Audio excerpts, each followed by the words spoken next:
sharing the screen. Ya esperamos 10 minutos para que todos lleguen. Van a llegar más, so no se preocupen. Probably during the time we are sharing the screen, more people are going to join, so please don't worry. So we're going to start with the presentation. Let me share my screen. Déjenme compartir mi presentación. Ok.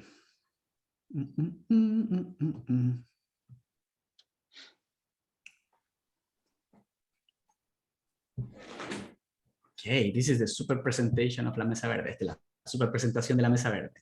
First of all, I want to introduce myself. Probably the new families doesn't identify my face. Maybe they read my name for some emails or things like that. My name is Fernando Fernández. I am the program manager of La Mesa Verde. Yo soy Fernando Fernández y me quiero presentar. Quizás algunas familias nuevas no me conocen. Mi nombre es, como lo dije, es Fernando Fernández, súper fácil de recordar. Y yo soy el manejador del programa de La Mesa Verde. Carlo, would you like to introduce yourself? Hello, good morning, everyone. My name is Carlo Francisco Katzenbang. My pronouns are they, them. I've been a staff member with LMV for the past 2 years, and I started as a gardener back in 2017. Brianna, you want to go next? I can translate that. So, Carlo es el coordinador del programa. Él comenzó en el programa como jardinero y también ha sido mentor. What year did you start, Carlo? 2000. I was recruited 2017. En el 2017 fue reclutado Carlo como jardinero, igual que ustedes como nueva familia, y hoy día es el coordinador del programa. Go ahead, Brianna. Hi, my name is Brianna. I'm the Volunteer Network Coordinator. So you get all the emails and texts about volunteering from me. And I've been here for almost 6 months now, I think. And I'll be here for 6 more months. Mi nombre es Brianna. Soy la coordinadora de la red de voluntarios. Y todos los textos y correos electrónicos para oportunidades para ser voluntarios son de mí, perdón. Y llegué acá en agosto y voy a estar hasta julio. Claro que sí. Okay, so bienvenidos. Welcome, everyone. I'm really excited and happy to be here with you this morning. Bienvenidos a todos, estoy muy contento de estar aquí con ustedes y poder compartir esta mañana de sábado, un poquito fría, pero es un hermoso día. So what is the goals for today, Carlo? All right, so today's orientation is going to be about learning a little bit about LMV, our history, as well as the a brief history of food justice, as well as how LMV organizes their work in the form of different membership committees, and what to expect for the year of 2022. So, lo que vamos a compartir hoy día es bien sencillo. Hoy día estamos plantando la semilla en una nueva comunidad. Ustedes que son las nuevas familias vienen a hacer esa semilla. Nosotros quienes somos personas que llevamos más tiempo en el programa, somos como esa tierra fértil, ¿no? Y juntos vamos a poder generar esta energía, esta sinergia juntos. Además vamos a hablar sobre cómo cultivamos en comunidad, la historia de la Mesa Verde, un poquito de la historia de la justicia alimentaria y qué es lo que se viene para este año para el programa de la Mesa Verde, por supuesto. Brianna, give me 1 second, please. Brianna, if you can help us while we are doing this part, muting people if they cannot do it, please. So, le estoy pidiendo a Brianna que mantenga a todos con el micrófono apagado mientras estamos haciendo esta presentación para que no nos interrumpamos la comunicación. Ok. So, what we have here, Carlos? Okay, so since we are doing most of our events, especially workshops on Zoom, there are a couple of agreements just so that you know what you need to do during this meeting. Like we said earlier, please name yourself. You can include gender pronouns if you would like, as well as what language that you speak. And then one mic, which means when someone is speaking and you're not actively speaking, please mute. There is a function on Zoom where you can actually raise your hand. If you go to reactions, you can see a bunch of different emojis that you can use and a raise hand button. Please raise that if you have a question. There will be a separate question and answer section during this meeting. So if you don't get it answered during the presentation, you can ask it at the end too. And then use your chat box. Under the bottom right, there's a little box that you can input any comments or questions that you may have as well. So we will address those when they come up during the presentation. Sorry, one more. If you are on phone, there is specific buttons that you can press. If you press 6, that will mute and unmute you. And if you press *9, that will have you raise your hand if you are calling by the phone number. Thank you, Carlos. Estos son los acuerdos para poder compartir espacio en Zoom, ¿no? La comunicación es súper importante y la tecnología tiene sus limitaciones. Entonces necesitamos tener algunas reglas que sean de todos para que nos podamos comunicar mejor. La primera regla, y lo que hemos conversado acá, es, por favor, si usted puede poner su nombre en el Zoom para que todos podamos identificar cuál es su nombre, para quienes no nos conocemos todavía. Segundo, si usted va a hablar, prenda su micrófono. Si usted no va a hablar y solo está escuchando, mantenga su micrófono apagado. Así no hay esta interferencia entre comunicaciones. Si usted está interesado en poder opinar, preguntar, hacer algún comentario o incluso un chiste, puede levantar la mano. Aquí en Zoom hay una opción para levantar la mano. Uno pone, si es que está en su celular o en el computador, va a haber una barra abajo negra y hay alguna que dice reacciones, donde uno pone un corazón, una carita feliz y ahí también está la mano. Si nosotros vemos esa mano levantada, significa que alguien quiere decir algo y le vamos a dar el espacio para que pueda hablar. Y lo último, si solo quiere compartir algo con todos, puede usar el chat, que eso también está en las opciones que uno encuentra en la parte de abajo del Zoom, ¿no? Uno aprieta la pantalla si es que está en su celular y le va a aparecer una franja negra abajo, probablemente le van a aparecer 3 puntitos, uno hace un clic en los 3 puntitos y ahí le van a aparecer la opción chat. Brianna, do we have something in the chat? Somebody says, ask something or make a commentary about this? Brianna is our chat helper. Go ahead. A lot of people were saying good morning. People are listening from work, and Latika said, thank you for having this program. So in Spanish, what that means? Mucha gente está diciendo buenos días, alguna gente está escuchando desde el trabajo y una jardinera nueva, Latika, dijo gracias por teniendo este programa. Claro que sí. Entonces, llegó el momento de la verdad. El famoso rompehielo. El rompehielo es una actividad para conocernos, para contactarnos y para poder compartir. Yo les pido a ustedes que las preguntas que tenemos aquí son de referencia, las vamos a poner en el chat también.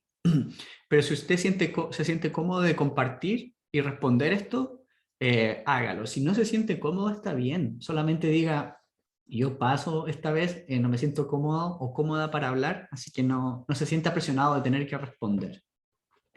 Carlos, I'm explaining how this icebreaker works, ¿ok? Ustedes van a ver una opción en el Zoom que se llama breakout rooms o los pequeños cuartos de reunión, ¿ya? Usted puede abrir esa opción y usted va a ver muchos números, muchos códigos postales. La idea es que usted pueda unirse al número o al código postal donde usted vive. Y así cada jardinero va a ir juntándose con personas que viven alrededor de su vecindario o su área. El objetivo es que ustedes se conozcan, que cuenten dónde ustedes viven, puede ser el área, no tienen que decir cuál es su casa, si es que no se sienten cómodos, y también responder la pregunta de por qué querían comenzar a jardinear, ¿no? ¿Por qué quieren comenzar a cultivar la comida? Esa es la primera y la más importante pregunta que queremos usar para poder unirse. So, Carlos ahora va a traducir eso y luego vamos a ayudar a todos a que puedan encontrar esta opción de los cuartitos para la reunión o breakout rooms. Go ahead, Carlos. Okay, so typically for everyone that is new here, we start off with our meetings with an icebreaker to get to know each other and yeah, basically just to really get to know each other and think about you know, our intentions and goals for today. So the specific questions that we would like you to answer when we go into breakout rooms is, where in San Jose do you live? And why did you want to start gardening? You know, you'll all take turns on answering these questions. We will be dividing into breakout rooms by zip code, and we've grouped the zip codes by the ones closest to each other. So in a moment, we're going to open all the breakout rooms and you can join the appropriate zip code that you fall under. That way you can get to know your neighbors in your neighborhood who are in the program. Other than that, I do want to ask, because these rooms are going to be both in English and Spanish. If you have someone who speaks both English and Spanish, please, you know, designate one person in your group who can translate for people. That way, we understand everything in both languages. Okay, and also, if you can have one person encouraging the discussion, keeping on topic on these questions. We do have quite a bit of people within each breakout room, so just be mindful of the time. You're going to have, I believe, 10 minutes to be able to do this. Lo que me recordó Carlos cuando estaba explicando es que para quienes son más antiguos en este programa y están en un grupo, si nos pueden ayudar a que todos puedan conversar, ¿no? Eso no significa ser el que más habla, sino ayudar a que la conversación tenga, como dicen, tenga un flow, que avance la conversación. Si estamos todos muy callados, las personas que tienen más tiempo en el programa, tomen la iniciativa, hagan preguntas, para así generar esta dinámica de comunicación. Questions, preguntas sobre esto. Brianna, can you launch the breakout room so everyone can see this in their option? So Brianna va ahora a abrir estos pequeños cuartos para que nos juntemos por grupo. So you will see right now a list of the different zip code groups. If you see your zip code, all you have to do is click the join on the right next to that little person and that number. If you find yourself just in a room by yourself, we will be assigning you to your closest zip code. Okay, so go ahead and join a breakout room. If you have any issues, please let us know. Brianna, please send if you can copy and paste the questions in the chat, you can transmit a message to everyone in the breakout rooms.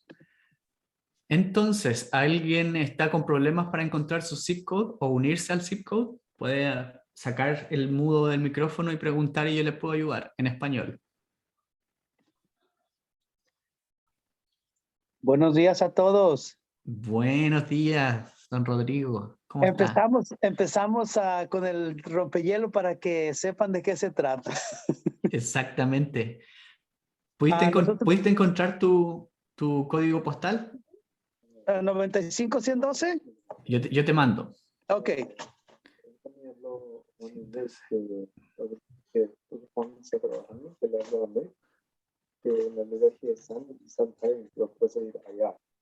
Ok, Rodrigo, te mandé la invitación.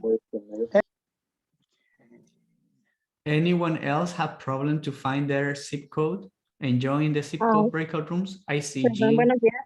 Buenos días. Yo tengo el 95116. Espéreme, señora Juana, yo la voy a invitar. Déjeme encontrarte aquí. Also, maybe Jean needs some support, Carlos. Elizabeth. One. Can you give me 1 second? Ok, Juana, ¿puedes repetírmelo? 95116. 116. Okay, I see you. 6. Elizabeth, I found yours. It's grouped up. Okay, so give me 1 second. 95.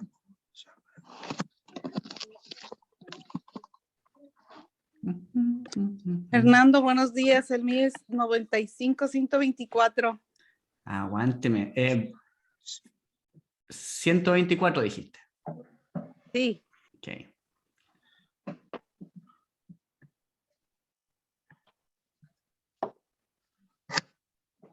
Okay.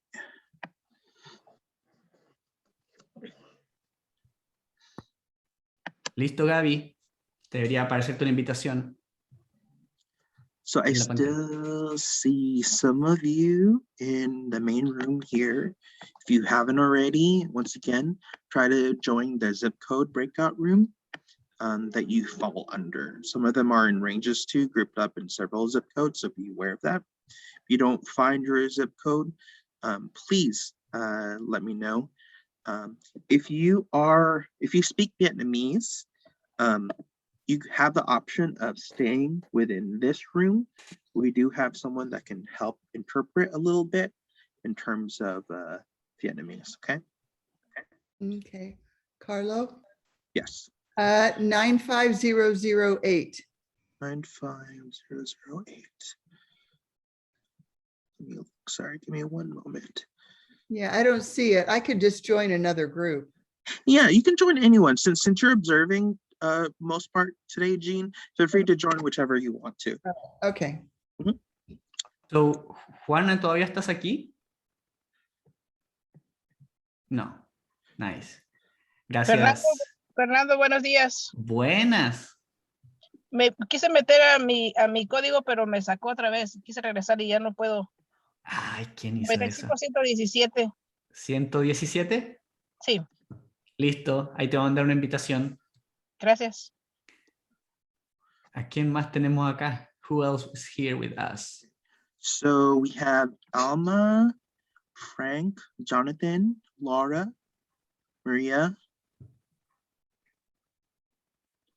Nasuch, not sure who that is, TK, Toys in the Right Room, and XY.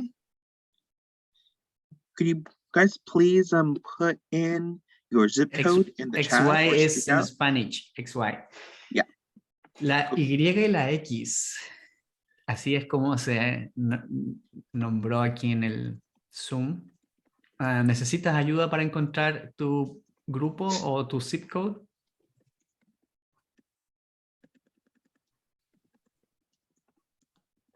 Alma Cuen, también te puedo ayudar. Sí, Fernando, buenos días. Sí, Buenas. ocupo. ¿Cuál es el ocupo suyo? ayuda. ¿Cuál es su zip code? ¿Dónde usted vive? 95-128. Ok, te voy a mandar al más cerca, que es el 127, ¿ya? Está bien, Te gracias. va a aparecer una invitación en la pantalla. Sí, ya me apareció. Gracias. Órale.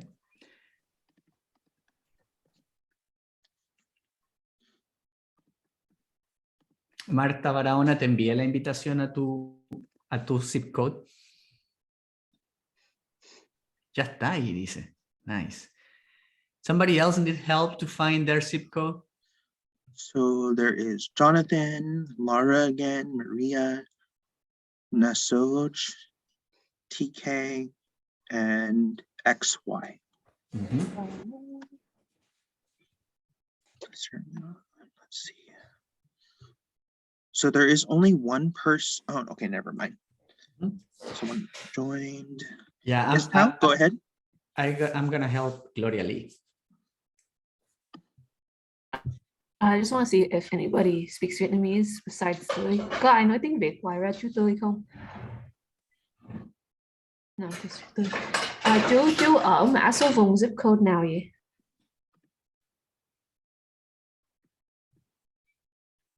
Chú đang mute, phải bấm unmute.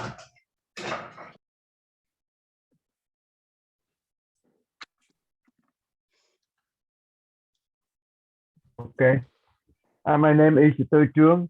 Right now, I on the zip code 5 95112. My phone number 408-888-8385. I have a garden bed for 1 year. Now I live in San Jose. So we send you the invitation. I think Brianna sent you the invitation. Okay, chú, có cái nút này ở dưới đó nó nói là breakout rooms, chú thấy không? Oh, did you already do? Okay. I'll follow him there. Thank you. Thank you, Tom. Gloria Lee, buenos días. Estoy, buenos días. Eso, ¿cuál es su zip code? La voy a mandar a un cuarto virtual con todas las personas que viven cerca tuyo. 95-116. Ahí te llegó una invitación a la pantalla para que la aceptes. That was fast. Okay. Wow, it's the first time we have so many people in the breakout rooms. Yeah, looks good. And thank you, Brianna, for your support, and Carlo. I would love to be in the breakout rooms, listen what's going on. So we have a couple of minutes. What about, Brianna, if you go, oh, that's too much. Go room by room looking what's going on. It's like a 15 rooms, so it's gonna take the whole morning. Tenemos una María aquí con nosotros. ¿Nos puedes escuchar, María? Sí, hola, buenos días. Mi nombre es María Orozco y mi número código es 95111. El 111, ¿cierto? Sí, correcto. En la pantalla te salió una invitación. Permítame un segundo.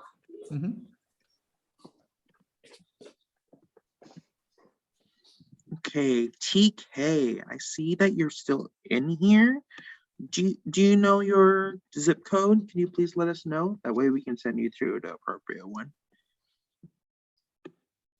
And if para la persona que es la Y y la X, and also for TK, if you are busy, it's okay. No, maybe you are driving or in the work or doing the groceries. Quizás están manejando o trabajando o comprando cosas en el supermercado, así que no se preocupen.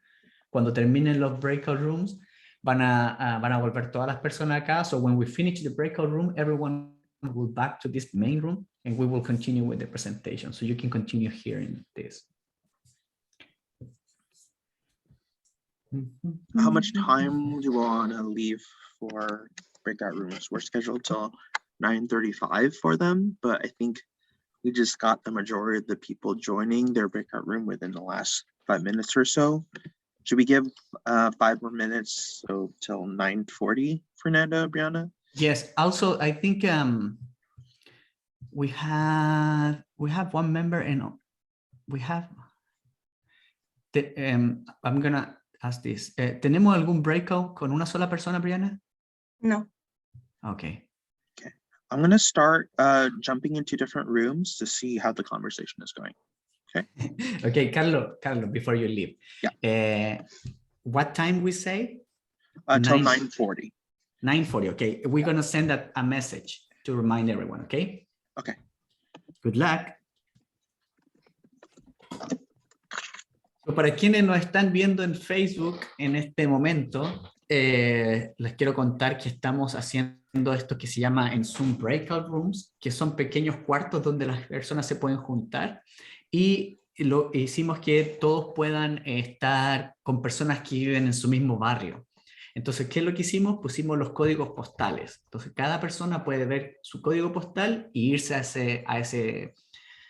ese cuarto virtual y conversar con los jardineros y jardineras que están viviendo alrededor de ellos. La idea es que se puedan conocer, que puedan escuchar cuáles son las motivaciones que tienen para jardinear y generar estas relaciones que tanto necesitan.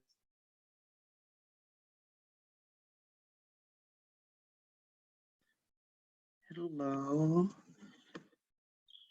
Hello, Nasoj, Nicole. I was just checking in on y'all because I think you're one of our smaller groups in this zip code today. Have you guys started talking already? I've tried to introduce myself and say hello a couple times. I still haven't got a response, so I just started typing the answers to my questions in the chat in hopes to get a response that way. Okay, perfect. Nicole, if it's possible, if you're going to submit it via chat, would you be able to Google Translate that real quick in Spanish, just in case they speak Spanish? Because I honestly don't know specifically who this person is and what is their preferred language. Okay, so if you don't get anything, feel free to jump to the next room, the next zip code closest to you. Okay, Nicole, you should be able to do that from here. Okay, thank you. Yeah, no problem. All right, good luck. Okay.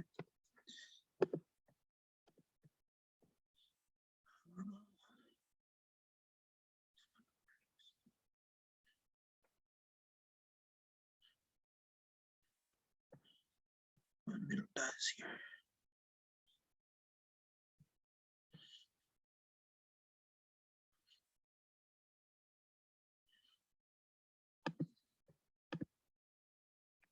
And I'm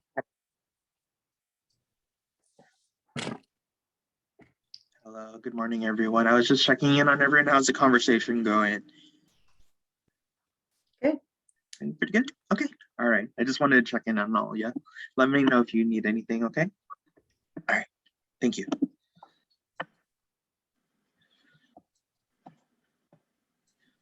I think my favorite vegetable is zucchini. Is scientific, and yeah, you'll learn a lot. Well, thank you. I'm excited. Hello, everyone. This is Carlo again. I was just checking in on how you guys are doing on your questions so far. Good discussion so far? Yeah. Okay, perfect. All right. Let me know if you guys need anything. I'm going to check in with the other breakout rooms. Okay. Thank you. I think something about getting my hands in with the worms and the soil is intriguing. Yes. So actually, I heard that worm compost is. Yeah, so le estaba explicando qué es lo que tengo yo sembrado y le digo que mi brócoli es el único que dio 2, pero mi coliflor, no, mi coliflor fueron 2 y mi brócoli se murió. Y el perejil es el que está.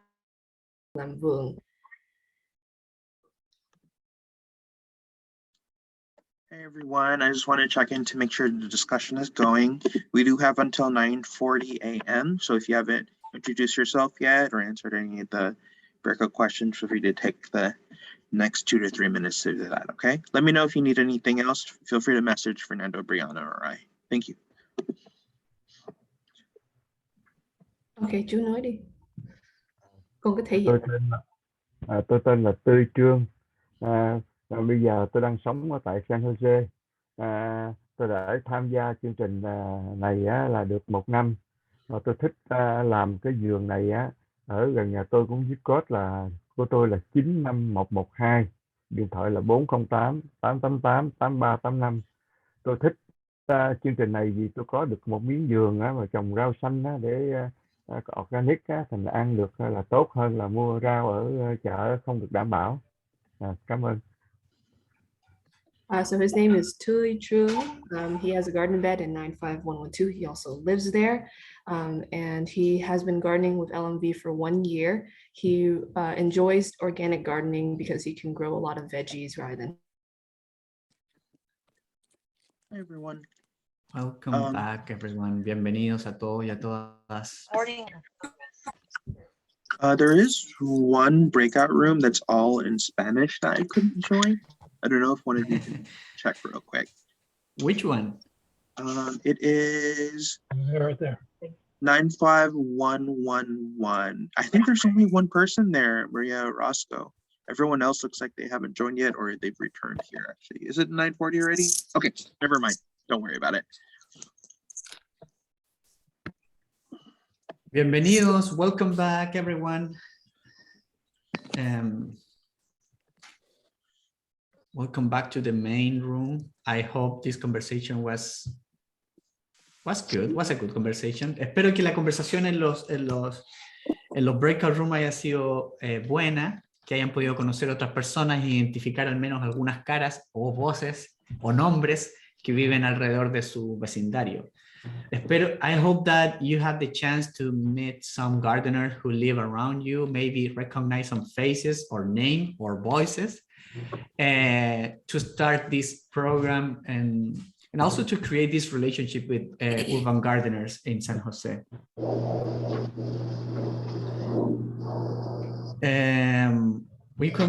We will continue. We have Brianna, one person with the microphone. Okay, I think I find it. If you can mute yourself, please. Si se pueden apagar el micrófono para que podamos seguir con la presentación. So right now, Brianna will create another room for the English speakers. And the Spanish speaker, we will stay in the main room because the main room is the room that we use for Facebook. In our audience in Facebook is the majority of Spanish one, okay? And we will continue with the presentation. So lo que va a hacer ahora Brianna va a crear otro breakout room para todos los que hablan en inglés.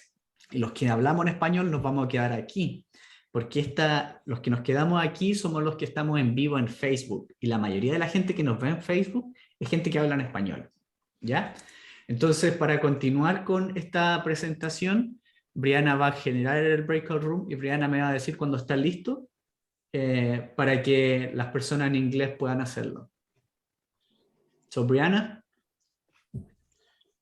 Okay. So Fernando, there's a note on here on our agenda that there was going to be a reshare before we join into those breakout rooms. Were we going to do the reshare, or are we going directly into the breakout rooms?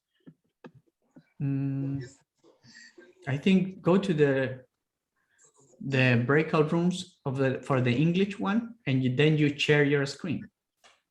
Okay, that sounds fine. Thank you. All right, I'll see you guys there. If you guys are English speakers, feel free to go into the English speaker breakout room. You should be able to join. Mm-hmm. All right, I'll see you guys there.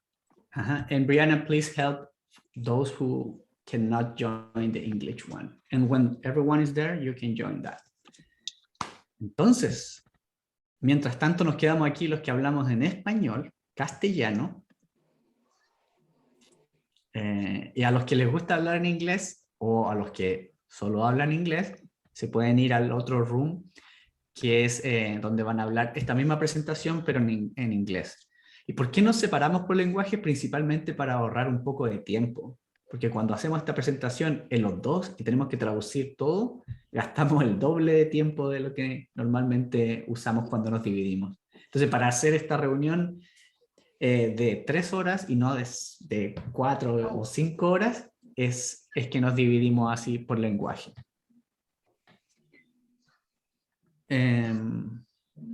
Brianna is helping everyone who speak English. Any of the letters. Okay. Yeah, but he can't grow tomatoes or peppers. He just doesn't have the sun for that. Yeah. Okay. Hello, everyone. Again, this is Carlo with the LMV staff. Hope everyone here is good. This is a majority of the English-speaking group. We have a mix of Vietnamese speakers here as well. So Tao, if you need a moment at all after, Tao is volunteering to do some Vietnamese translation for today and interpretation. So if you need a moment to translate after I speak, feel free to. So let's see. So thank you all for participating in the breakout room. Before we start with the actual presentation, does anyone want to share anything they may have learned or want to share anything they shared during the breakout room while answering those questions? We'll take the next 5 minutes to do so. Anyone want to share anything? Whether you're a new member or a veteran member, if you want to introduce yourself to the English speakers in the group, feel free to unmute now. You know, Go ahead, Nicole. Carlo, Yes. one of the things I heard was that people developed a love for gardening when they tasted vegetables from the garden, and the difference in flavor between what you have in your garden and what you buy in the grocery store was a big deal. Yeah. Okay. Thank you for sharing. Nicole, I saw your hand was up as well. Hello, everybody. My name is Nicole Pena. This is my second year with La Mesa Verde. I live in the Northeast San Jose area, which is off of Hofstadter. Zip code is 95132. The breakout room. I just wanted to get a chance to say hi and let everybody know who I am and where I'm from. Thank you. Thank you. Hi, Elizabeth. I see your hand is up. Go ahead. Hi, everybody. So we had a great group in 95117, 95118. It was a first time gardener, a second year gardener, and I'm a third year gardener.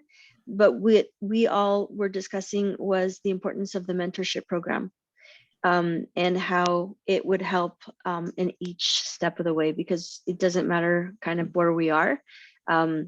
We all kind of have issues that we still deal with. And the mentorship program is really great here. That's all I want to share. Thanks. Thank you so much, Elizabeth. Sarah, I see that your hand is up. Go ahead. Hi, I'm Sarah. I'm a returning member. About several years ago, I used to take part in the program. I moved out of county. I actually moved to Sacramento, and so unfortunately no longer took part of the program, and because I'm a renter, had to leave my planter boxes. We now live back in the 95112, which is North San Jose, more around 13th Street, pretty much. I'm not on 13th, but I'm close by it. I'm really excited. We're going to use the planter boxes. I have 4 children with special needs. They're all very high functioning, but they struggle with emotional availability and things like that. And I'm really hoping to get them into gardening, because when I first fell in love with gardening, when I took part in it, it was just me. The kids were so little. It was just like a lot more work than I was prepared for, but I really enjoyed it. And I'm very excited to say that I'm going to have eager and big hands to help me this time. So I'm really hoping that it's going to be pretty therapeutic and really beneficial for our family, considering a lot of my children are boys and they eat all my food. We never have food. So I'm really hoping it's like a multi-impact for the family. And I'm very excited. No one in this neighborhood has planter boxes. So I'm hoping to encourage the neighbors to try to reach out for themselves. And even more so, there's a neighborhood awning that's not being used. It's just like a pathway that I guess could have been a park, but nobody does anything with. The city owns. So I'm really hoping to spark that enticement in the community and possibly be able to render that for La Mesa Verde and maybe make it a community garden. Those are large goals. And we will get there, but I'm very excited to be back. And my kids are going to actually be taking part this time and hopefully learn and enjoy this as well. So thank you for having me. Very nice to meet you. Thank you, Sarah. Nicole, do you have an invitation for Sarah? Yes, I do. Thank you. So Sarah, please stay tuned and pay attention, as we will be giving a lot of information about our kids club that we just started last year, and we'd love to have you join and your children. So well, that's wonderful. Yay. Thank you so much. And it's okay, they're teenagers too, right? We do also work with teenagers. My daughter's 14. It's supposed to go, I think, from 5 to 12, but we make exceptions. My daughter's also somewhat special needs. So. Oh, wonderful. Thank you. Look forward to having you hopefully this year. Okay, this is our last minute. Was there anyone else who would like to share what they talked about in their breakout room? And then we'll begin with the presentation. Anyone else? If you are too shy to speak out, feel free to put that in the chat too. I do have a couple things in chat that was talked about by people. Carly said it was a gift to get to know some members. Lateca and Maya says, definitely good to hear from everyone and see that other people are interested in it. Amazing. And then I see Eileen and John, they said, definitely want to hear more from the other members about their experiences. A really good question for another time would be about our family, our relationship with food and vegetables. Okay. Well, If there isn't anything else, I'm going to go ahead and start sharing my screen. Give me one moment.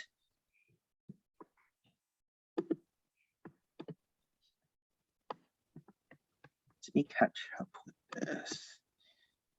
If anytime you have a question during the presentation, feel free to raise your hand for clarification, or you can wait till the end of the meeting to ask a question. If you have any other questions or comments, feel free to put them in the chat, okay? All right, let me share this.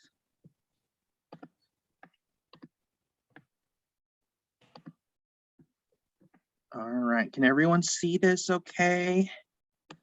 Perfect. All right, so right now we're going to go over a little bit about Sacred Heart Community Service, which is the center that LMV is a part of, and we'll talk a little bit about who we are as La Mesa Verde. So I'm just going to read this. La Mesa Verde is a leadership network of urban gardeners who build access to healthy food in San Jose. We believe that developing collective leadership among La Mesa Verde members through producing our own food, that's through our gardens, and also organizing for policy change. We can improve access to good food in San Jose and create a strong, sustainable community committed to food justice, okay? I think, honestly, that's one of the best definitions for La Mesa Verde. We're not just gardeners, we're also change makers, advocates. We all come from very different backgrounds, and we're pretty diverse, honestly. So La Mesa Verde has been around for a while, since 2008, but I will go over a little bit more about the history in a moment. All right, so I made a timeline. It's 2 slides.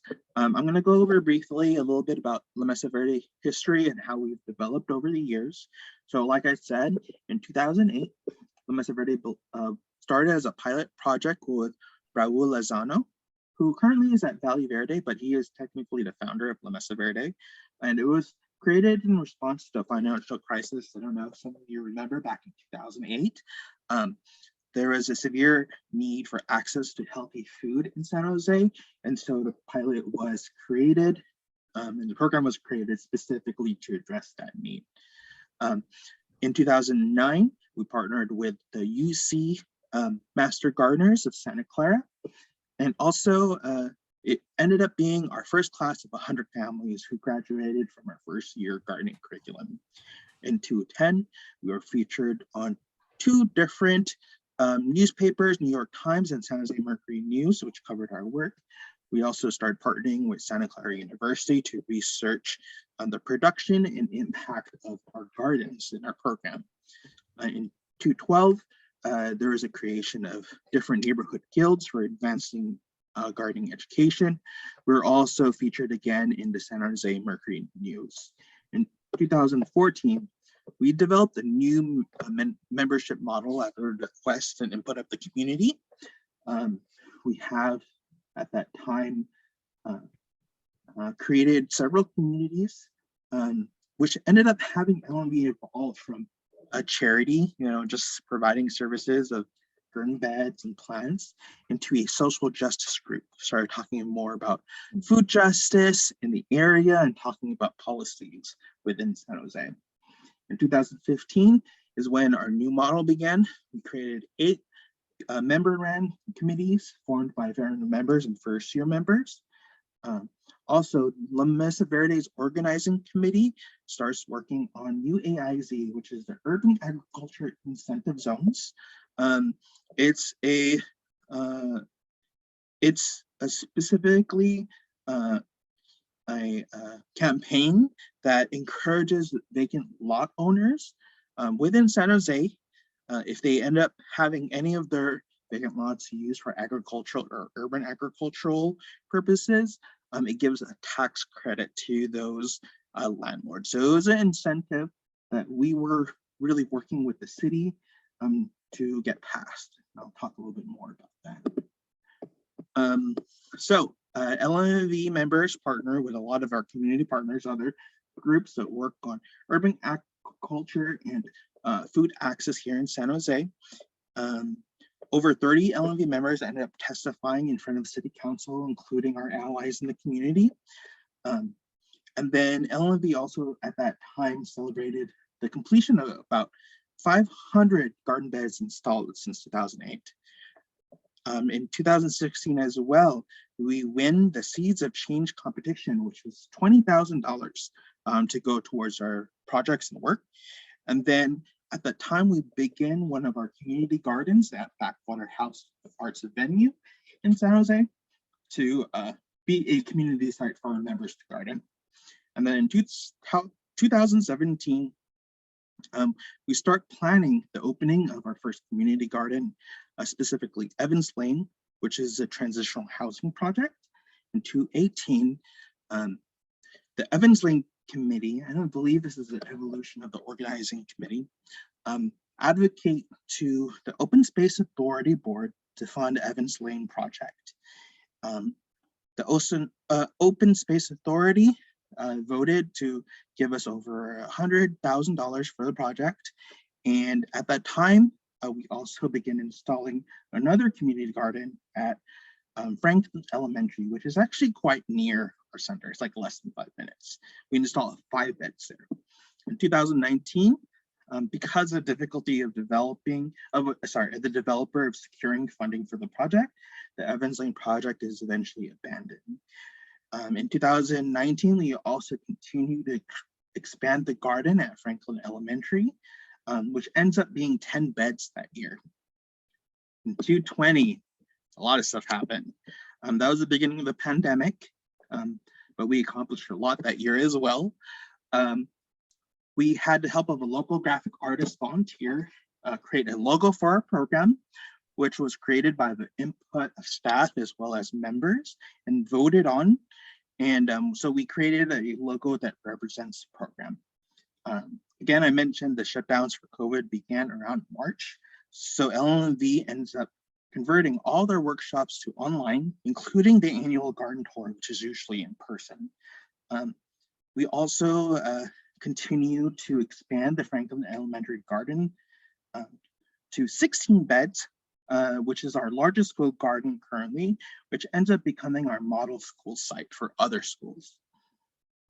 Last year in 2021, the Food Justice Access Committee, which works with establishing better access and garden access and policy access to healthy food here in San Jose, works with Amigos de Guadalupe, which is another nonprofit in the area that works with Casita de Esperanza, or smaller tiny houses of hope, which is a transitional site in San Jose from the old Civic Center, which consists of just 25 families who are at risk or have been previously at risk for homelessness and also have children. And so we developed 8 garden beds through that committee to start off improving access to food in that location.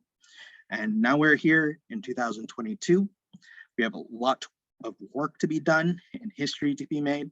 So that just gave a very brief description of what was going on with La Mesa Verde since 2008. A lot has changed since then, but we've been constantly evolving with the hard work of our members. And I'm excited to do stuff with everyone, work with everyone this year. So thank you all for listening on the history. So biggest thing, we produce food, right? Here are a couple of nice pictures. The first picture on the left is at one of our plant distributions, which we're giving out. This looks like the spring crops. In the middle is a harvest during growing season from one of our members. Cucumbers, zucchini. It's like there's lemon cucumbers in there as well. And on the right, we see 2 of our garden beds, and then one of our members with giant zucchini, because you'll find out this summer that zucchini can get pretty large. So I'm gonna go ahead and move on. We also produce cheese, right? So like I mentioned earlier, we also work on policies that help encourage healthy food access here in San Jose. Let's see. Carly says historical context is so important. Thank you for including this. Eileen and John say, Love the new milestone chart and seeing all the work LMV has done over the years. Thank you for those comments. So to explain the pictures here on this slide, on the left is one of our members, Rose Wallace. She was featured in one of our garden tours, I think the last year or the year before that. This is her front yard garden, looking nice. Looks like it's thriving. And then on the right is one of our families who actually works and has a bed in our demo garden here at Sacred Heart in our parking lot. And so they have a bed all the way at the end of the garden where they grow their own food for their family. All right, so the Mesa Verde kind of has different parts that help create a good experience for our members in our community. The LMV is made from these three parts, okay? We teach organic gardening techniques. We also value cultural diversity and individual and community values. And then also having an active life in the community, right? And in combination of all of this helps share our experiences and build collective knowledge with our members. It also protects nature by growing healthy food for our families, and also helps with community leadership development.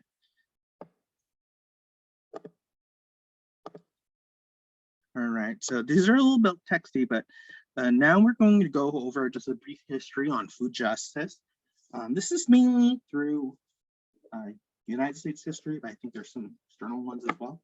But anyway, just to explain food justice, I know we're just throwing that word out to everyone. And I know some of you may not be very familiar with it. I'm going to try my best to define it. That way you have an idea of what I'm talking about. Food justice is a holistic and structural view of the food system that sees healthy food as a human right and addresses the structural barriers to that right. And so this is a really good quote here.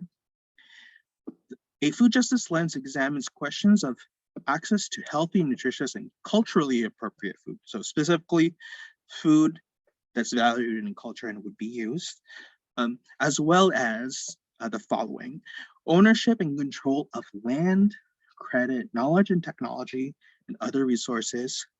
It constitutes labor of food production. What kind of food traditions are actually valued, and how colonialism has affected the current food system's development, and more. It's also related to the concept of food sovereignty, which is defined as people's right to healthy and culturally appropriate food produced specifically through ecological sound methods and sustainable methods. And it encourages their right to define their own food and agricultural systems. Any questions specifically on this slide? Okay, I'm gonna go ahead and move on then. All right, so brief history. So land and food has been weaponized throughout the history of the United States. Currently, our food system was built on controlling specifically people of color through force and coercion. One fact began is that most farms in the United States are actually stolen land. In 1830, the Indian Removal Act forced tens of thousands of people, Native people, to leave their lands that have belonged to them for several generations. The US Army actually supported the extermination, specifically of buffalo in the Great Plains, to starve indigenous people enough to make them leave the area. And then the stolen land was redistributed for low prices to mostly white settlers through the Homestead Act, which still exists today. Businesses in the North and South were enriched for more than a century by legal slavery as well. After the Civil War, many former slaves continued to work as sharecroppers to pay off their debts, usually in conditions that were not better than during the time of enslavement.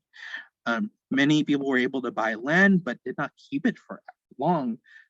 Today, Black farmland ownership is only about 6% of what it was in the 1920s, and Black farmers were dispossessed by discriminatory practices by the US Department of Agriculture and acts of, honestly, racial intimidation and terror. These low rates of Black property ownership are a key cause of today's massive wealth gap. Any questions on this? Okay, this is the last one of the food justice history. So I really love this fact, actually. I always talk about this when we're talking about food justice. So in the 1960s, the Black Panther Party, which fought for Black self-determination and established more than 60 survival programs to meet the needs of the community. Around the same time, the United Farm Workers, founded by Cesar Chavez and Dolores Huerta, united Filipino and Mexican farm workers in a movement that won the basic rights for tens of thousands of farm workers and paved the way for legislation guaranteeing basic worker rights to agricultural workers. And this actually continues on today. They were actually the inspiration of the food program in a lot of our schools. The free meals that is given out through our public schools is based off of the program that Black Panthers have in feeding school children before school, which help improve focus and wellness within their community. And so because of their food program, their breakfast program in the morning, it basically inspired, or at least USDA continued on that work in order to make sure our children were fed before they had to go to school. And so they had a huge impact on the current situation in terms of food access at our schools. Any questions on this? Okay, I see No questions, but this is very good information. Like, I never knew that. So that's really awesome. Thank you. I'm glad that you're learning a little bit. Yes. Latika said, no questions. Thank you. Information is all new to me. Yeah. Okay. Right. So we are going to go over community agreements right now. So community agreements are agreements that we agree as the LMV community and membership to help really help each other understand and respect each other in this environment. I'm going to open up the community agreements real quick. Give me 1 second. Stop this. Oop. Give me 1 second. Sorry about that. All right, I'm going to share this. Okay, so this is currently the agreements they have as a community. We update this every year. Oh, let me change this actually. We update this every year, which is specifically for the goal of respecting each other and working together. So I'm going to read it briefly for each of these. So one is respect each other. You know, we're all adults here. We're all here for similar reasons. And so when we are talking to each other during these meetings and workshops, make sure to respect each other. Treat other people the way they want to be treated.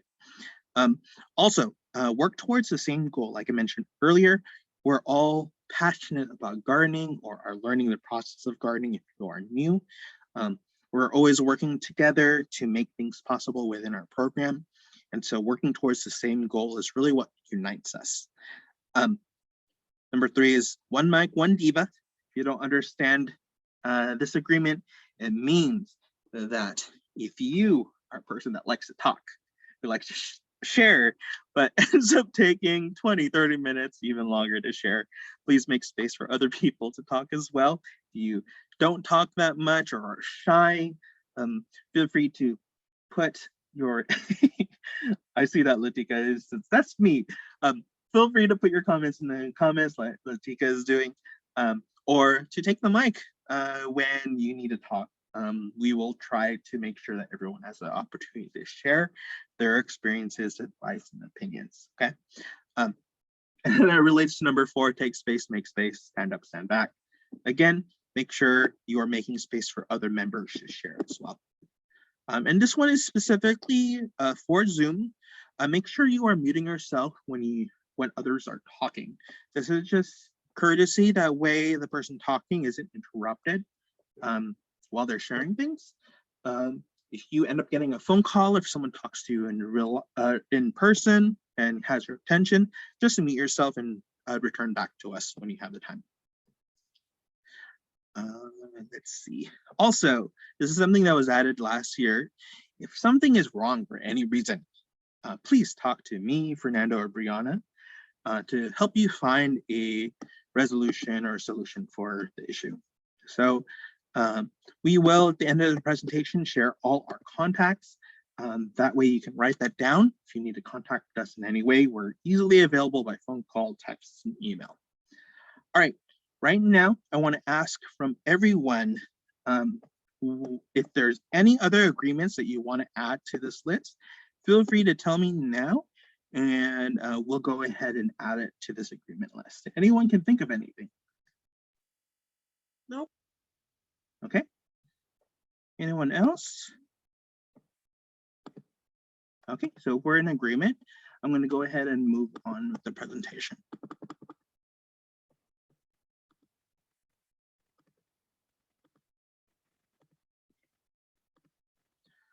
All right, just to go over some of our policies with La Mesa Verde and Sacred Heart.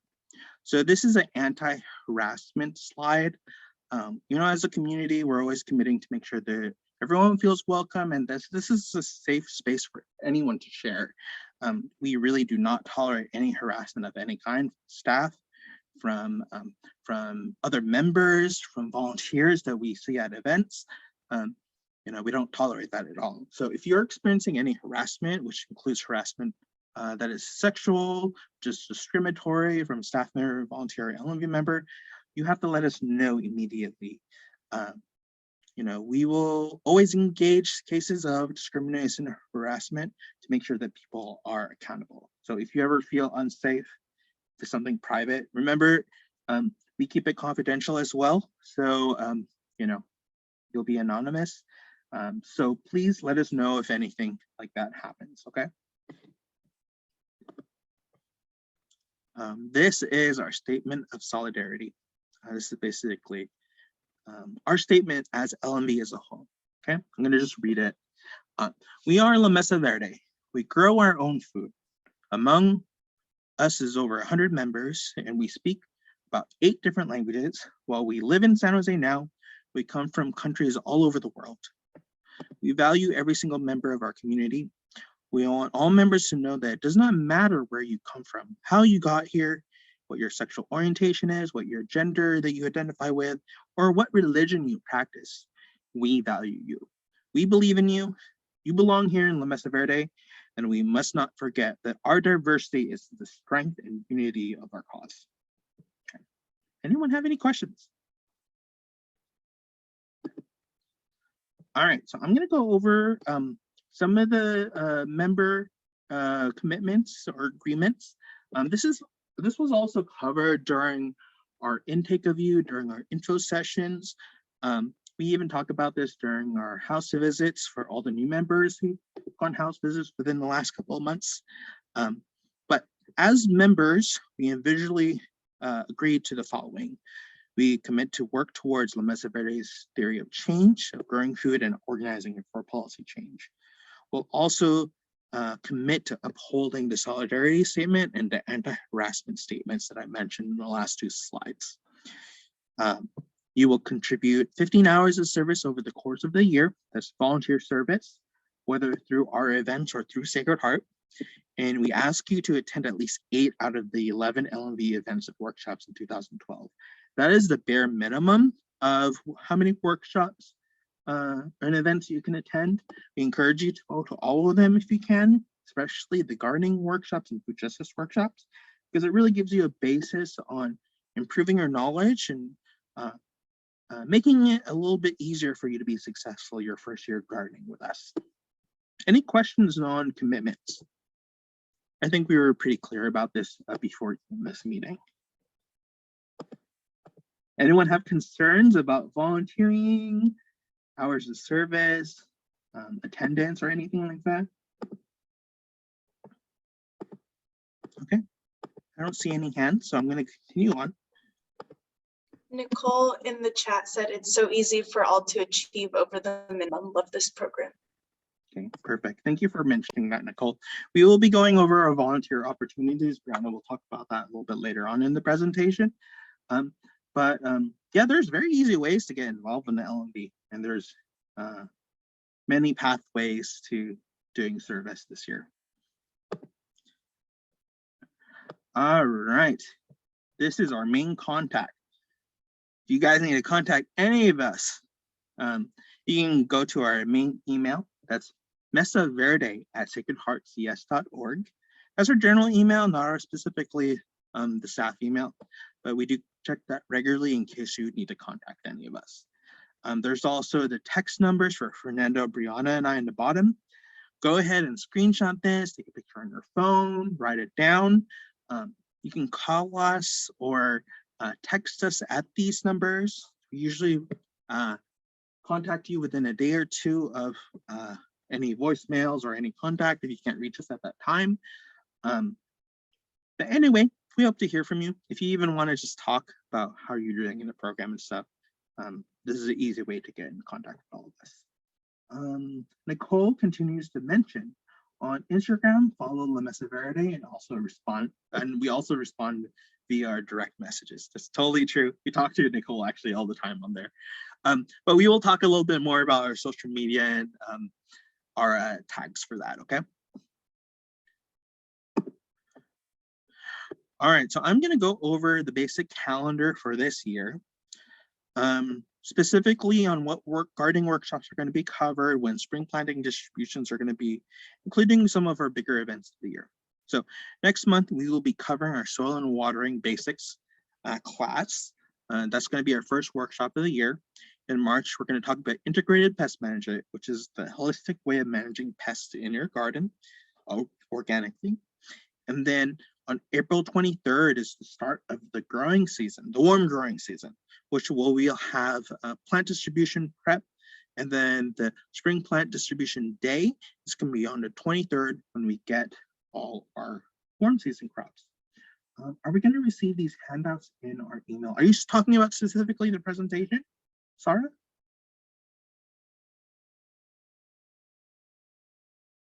Okay, in terms of the presentation, we will send a copy of this presentation to anyone who wants to review this on their own. We don't have specific hands-out or anything like that, but we will send the slides to everyone in a follow-up email, probably in the beginning of next week. We will also be sending out a calendar to you via email so that you can see the events of the year. It's a little bit more descriptive of what's going to be offered this year as well. On May 15th, it's going to be our third workshop, which is our very popular Food as Medicine workshop. Talk about the benefits of plant-based eating as well as using food as medicine. That's a very popular one. In June 11th, we will be having a new gardening topic, which is maximizing food production in small spaces. That will include many things about food production, beekeeping, fruit trees, that sort of deal. Using compost to increase food production within your garden beds. We'll be talking about it during that time. May 15th is a Sunday. Let me double check that real quick. Thank you, Laura. I think I may have the wrong date on this then. Okay, so it's actually the 14th in May. Sorry, that's actually wrong on this slide. So on the 14th of May is going to be our food medicine workshop. All right, in July, we will be talking about beginner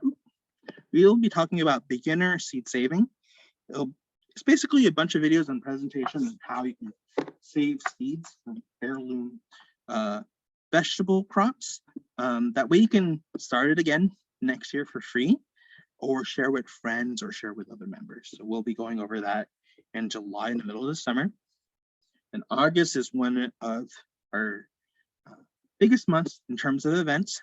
We start our annual LMV garden tour, which we tour different gardens in San Jose, both backyard gardens, community gardens, etc. That's a really popular one. In the last 2 years, we did by video, pre-recorded video. Hopefully this year, if COVID calms down a little bit by summer, we may be able to do it in person. We did a hybrid last year in person and video online. So more likely it's going to end up being that again, but it really depends on the situation later on this summer. We will also in August on the 27th have our Seeds of Freedom seed swap. I know a couple of you veteran members attended our first one last year, It's a great event where we invite different seed-saving organizations and gardeners to Sacred Heart's courtyard, and we swap seeds, talk about the importance of seed saving and how it relates to organic gardening, and also just meet some of the people who are doing this kind of work in our community. In September is when we pull out all our summer crops and start with the fall plant distribution. This is for our cool season crops. Yeah, it grows throughout the winter. We will have demos during plant distributions as well on how to plant, water, and maintain these plants when you freshly plant them. Fall plant distribution is when the weather starts getting a little bit better. Sarah Garcia is asking, I'm sorry, did I miss when they will do the planter box builds? So Brianna will be leading the planter box builds. We're actually having a super build day next weekend on Saturday, where we're going to build all the garden beds for our first year members that we will be installing. The actual installation, delivery will happen that day and maybe another day. But the installation of the soil and you're getting irrigation is going to be happening between February to April, but we want to finish by March. So Brianna will be figuring out the schedule for that and be contacting all of you soon to establish that if you're a new member. So keep an eye out for a contact from her. I'm going to go ahead and continue on. October 8th is our last class of the year. It's going to talk about the benefits and importance of California native plants, how they encourage habitat for beneficial insects, especially native insects, and why it's important to incorporate it in your garden as well. November 12th is the last month of our official programming. We do our end of year celebration event where we celebrate the graduation of all our first year members and completing the first year curriculum. We share food. We are famous for our potlucks. So remember that last year we had way too much food at the end of the season. But it's a great event and it just celebrates all the work that we did in the past year. So that's the basic calendar for this year. We will be sending the calendar via email after this meeting, probably early next week. That way you can have that on hand. But if you have any, does anyone have any questions about everything that's going to be happening within this year? Okay. All right, I'm going to go ahead and move on then.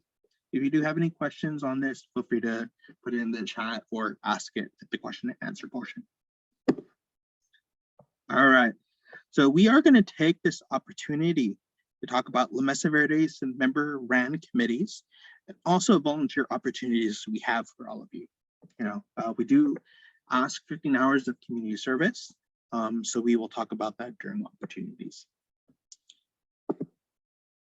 So currently we have 6 different committees within La Mesa Verde. We have the Food Justice Access Committee that works on food access issues and improving garden access here in San Jose. We have the Social Activities Committee, which is in charge of the social aspects of our membership. That includes social media, details when it comes to event celebrations, especially during, they're also in charge of recruitment.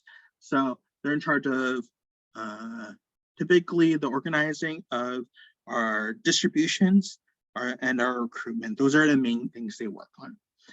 Advisory is where we have a lot of our veteran gardens involved with. If you want to help put in your input and help decide the direction that you want for LMV to go towards. Advisory is a very good committee. We recently loosened our expectations in terms of experience as a member. Usually we only include 2-year members, people who have been with us at least 2 years, but we're kind of opening that up. So if you would like to know about the bigger happenings happening within our program and have a little bit of input in terms of decisions we are making, and the advisory is a good committee to join. We also have the mentorship committee, which consists of a mixture of master gardener volunteers, including some of our own volunteers who have been members with us and gained experience be able to mentor new gardeners, as well as volunteer gardeners in our community. This is a part of our mentorship program for all of you who are interested in having a mentor for your first year, or even if you're a returning member who would like a mentor. We will be talking about that a little bit later, especially during the survey evaluation. The presentation evaluation later on that we will share. There's build committee, which we'll talk about more. So we may not have officially built quote unquote committee, but we may have a build team who will help support installing and building the garden beds for the beginning of the season with Brianna. She leads this committee. So if you're interested in building garden beds and being involved with that, she will talk briefly later on in the build committee slide. And then we have our Kids Club. Kids Club was created last year with the effort of several of our parents in the program who have younger children. Like Nicole was mentioning earlier, Kids Club works with their own curriculum, specifically targeting younger adults or younger children, and really getting them to know nature, the importance of healthy food, and give them an idea of what gardening is and why it's beneficial for them and their family. So we'll have a couple of these committees talking about 5 minutes about their own experiences in each of these committees. And it's also a call out to all of you who are with us here for the first year to join these, because this is a very easy way to get your volunteer hours. So we're going to continue on. Oh, Lateka says, yay, another kids club. We would love to definitely join, love to join. Emoji, heart eyes. All right, so we have advisory committee. Is there anyone who's involved in an advisory committee right now who would like to talk about the committee, their experience, and why they should join? Okay, all right, I'm gonna go over it real quick, Ben. So advisory committee, like I said, makes a lot of the final decisions of direction of the program. Any issues or programming that comes up, it goes through them. And so right now, I think our advisory committee is pretty small. We do have a couple of people in here who are part of the advisory committee, but like I said, if you want to make more decisions about the direction of the program, advisory is great.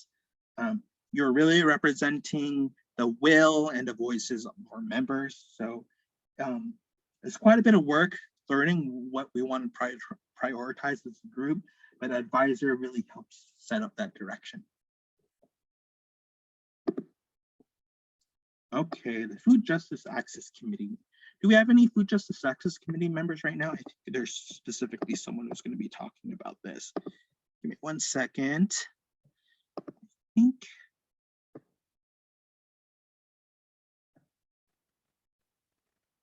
All right, so Food Justice Access Committee was going to be presented by Beatrice and Heather. Are you guys here right now? Can you speak up, please, if you are here?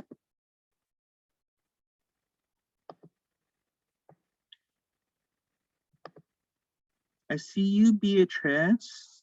Can you hear me? Yes, we can hear you. Did you want to speak first? Yes. Okay, go ahead. I just wanted to start off saying that I really enjoyed the process of getting the dirt delivered and getting it ready for the boxes that were out. I wish I would have been able to do a little bit more of that, but hopefully for this time. I liked getting together with the other workers, helping out with the shovels and the wheelbarrows. I didn't know too much about the watering process. I didn't know at times if I was giving it too much or not enough. But everything looked like it kind of came up, except some spices I had a hard time with. But overall, everything where this second crop is coming up. I feel that the process of watching the growth of the plants and vegetables are a joy for myself and my grandchildren who watched it from birth to the picking season, and they really got a kick out of all that. And it was a joy to just watch them help me out in the garden. And so I really had a good time with that. I enjoyed the people that I met. I wish it would have been a little bit more outdoor. Maybe we could do some nature walks and learn a little bit more about the wildflowers that are out. I'm anxious to learn about the wildflowers that we could also, they're edible plants. That's it. Thank you, Beatrice. So just to clarify also, some of the work that Beatrice was involved in last year was the installation of 8 garden beds at Amigos de Guadalupe, the transitional tiny home community here in San Jose. She was a part of the building process of that for those residents. I see, Eileen, you had your hand up or you wanted to talk a little bit? Sure, I can share a little bit too about food justice and access. It's the one committee that really lets you get a view to the outside of La Mesa Verde, what's going on in the community too. Maybe not the only one, but one of the major ones that lets you. So yeah, over the years, we've gotten involved with local government, trying to get the Evans Lane project passed.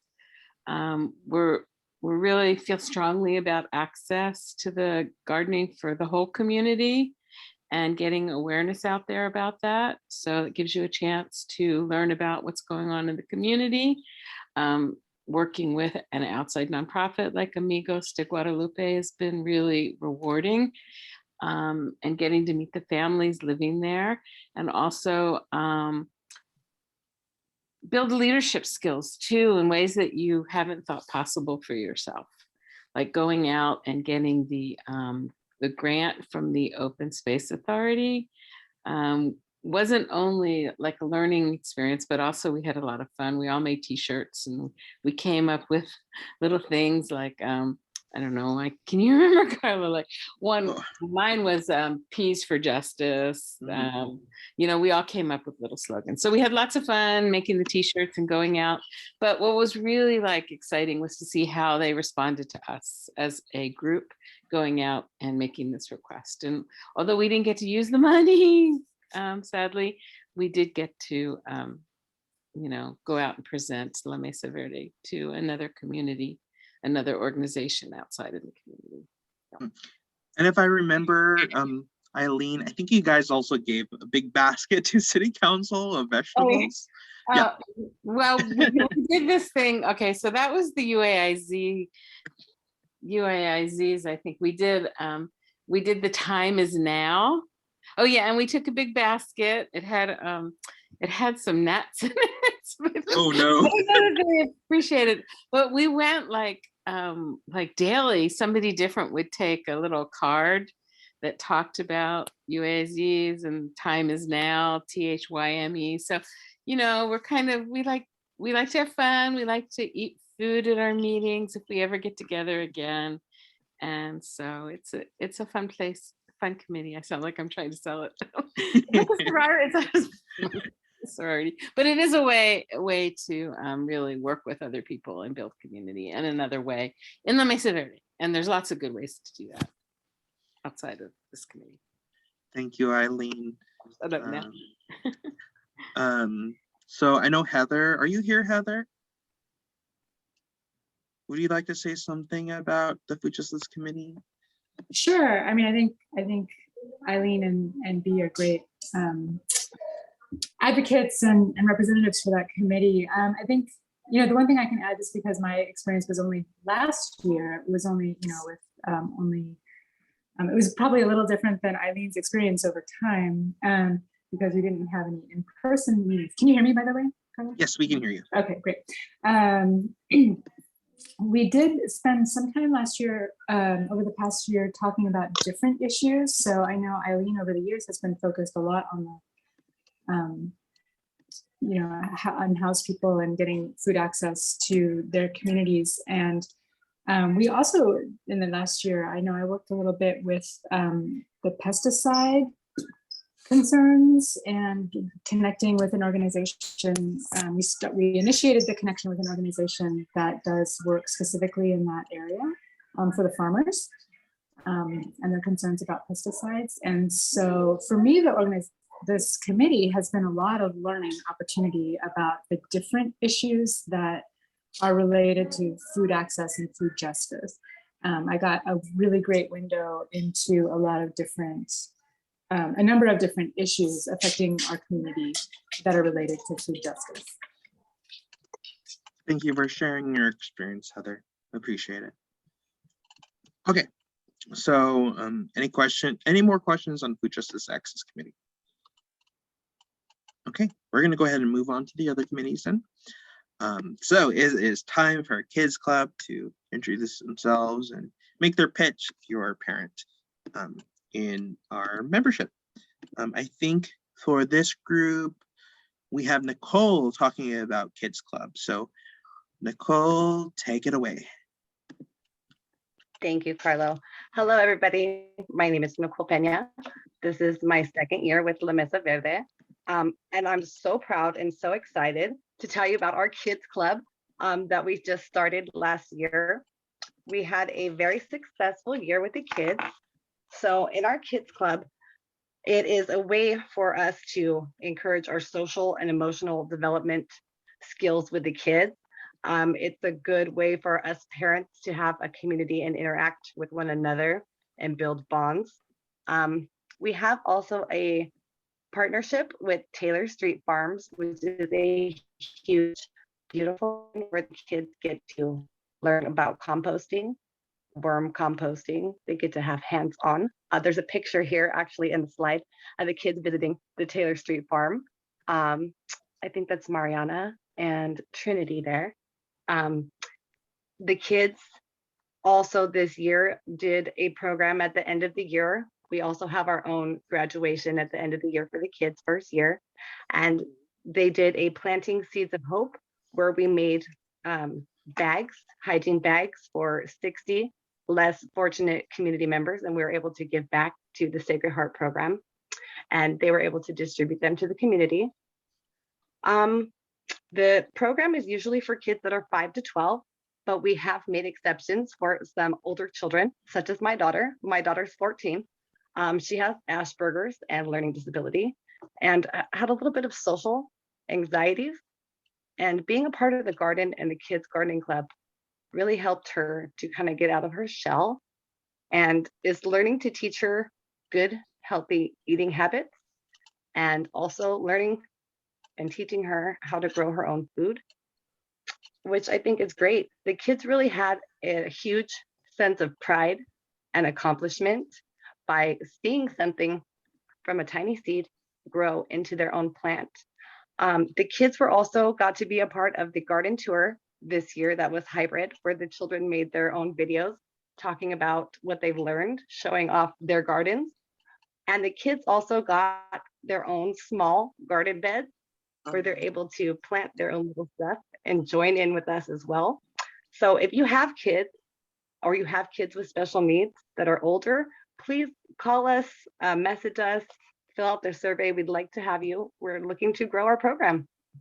Thank you, Nicole. One of the other things also, I think Nicole didn't mention is they will be having a Kids Club educational bed at Sacred Heart. It's a small bed, but we're in the planning process of doing that as well. That's one of our projects we want to accomplish this year. And so if you want to work at Sacred Heart in terms of helping out with that bed and design, Kids Club will be working on that as one of the things we're going to be preparing for in the beginning of the year. Eileen says, can we have a Kids Club for seniors? We can talk about starting a senior club. We have Sarah. She's a count me in. She has 3 boys at the ages 8, 12, and 14. Thank you, Sarah. Okay, we're going to continue on. Any questions about Kids Club? Okay, we're going to go ahead and move on to Social Activities Committee. So this is the committee that's actually ran by Brianna. She worked with the committee at the end of last year for recruitment. Usually this committee starts off after build season, especially right before our spring planting distribution. We do have someone, I believe, who's going to be talking about this. Give me 1 second. I have a script from Mariana Sterling. Okay, perfect. But I know there are some social activities committee members in this room right now. So if after I read that, any of you want to add anything else or any personal touches, that'd be great also. Before we continue, Karina's asking for the contact for the Kids Club. Nicole, would you be able to post either phone numbers or the main Kids Club email into the chat? That way people can have access to that and they can follow up with the parents in that club. Thank you, Nicole. So any social activities committee members from last year who would like to talk about the group?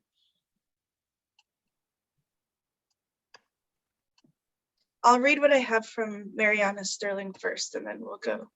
Okay, sounds good, Brianna. Go ahead. Okay. So she said, hello, welcome. My name is Mariana.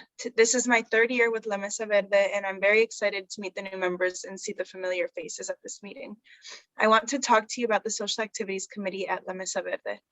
The committee was formed 3 years ago, and its mission is to get involved in the organization of events at La Mesa Verde, such as the construction of garden beds, distribution of plants, recruitment of new members, and the biggest event of the year, the garden tour. As a committee, our task is to organize the logistics of these events and take action so that the event is publicized. This is how we manage to involve more volunteers in the organization of the events and open communication channels with others interested in being members of La Mesa Verde. For example, one of the satisfactions I have had as a member of this committee is realizing the power of social networks. We have used social digital platforms like Nextdoor, Facebook, Instagram, to recruit families to join La Mesa Verde. Families have shared that it was through their social networks that they learned about this program. We have also connected with other groups that work with communities to give them access to fresh food. And as a result, we have built important partnerships with Taylor Street Farm and the Spade and Plow Group. This committee is important for La Mesa Verde because we manage to make connections with other members of La Mesa Verde. We identify spaces where La Mesa Verde can have visibility, and we create alliances with other groups with programs in urban gardening and food access using our most important work tool, our social networks. This committee is made up of members of La Mesa Verde who wish to explore new opportunities to use their talents and skills with social networks and discover their leadership in the community. One of the greatest achievements we've had as a group was the preparation of the first recipe book created with the help of members of La Mesa Verde who shared their family recipes. Committees are once a month, and here you can complete your volunteer hours with La Mesa Verde. Thank you, Brianna. In the past, Social Activities Committee was also involved specifically on one task during distribution.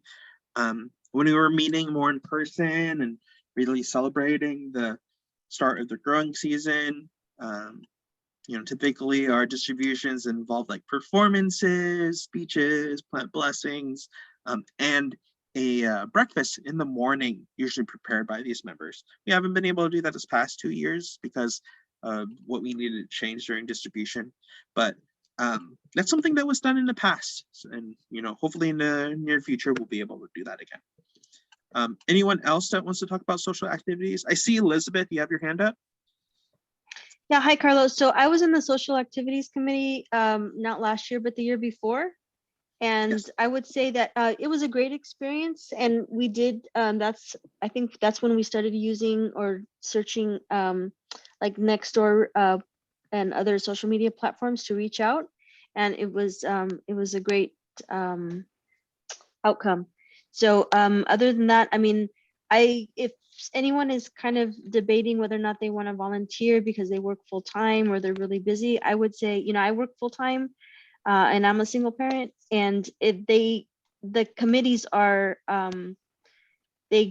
they're really great with time management. I think La Mesa Verde in general is really great and respecting people's time, and the meetings are, you know, they're timely. So I had a good time with the social activities committee, and we met, I believe it was once a month, and it was you know, everything was just right on and on time, and we, you know, I really enjoyed what we came up with. Thank you for sharing, Elizabeth. All right, 1 second. I'm going to go ahead and move on with the next committee.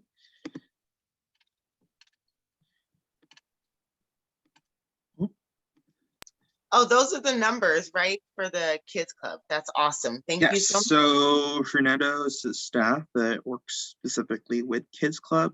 Mariana Sterling is one of our members who's in the other Spanish speaking group right now. This is her phone number. She's one of the main organizers of the committee as well. Elizabeth, I see you have your hands up again. Oh no, you took it down. Okay. All right.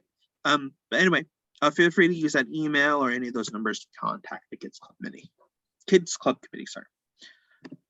All right, so I am actually in charge of the mentorship committee. Our organized for it last year, but we do have one of our mentors actually to talk about the program. I want to introduce Jean Perez.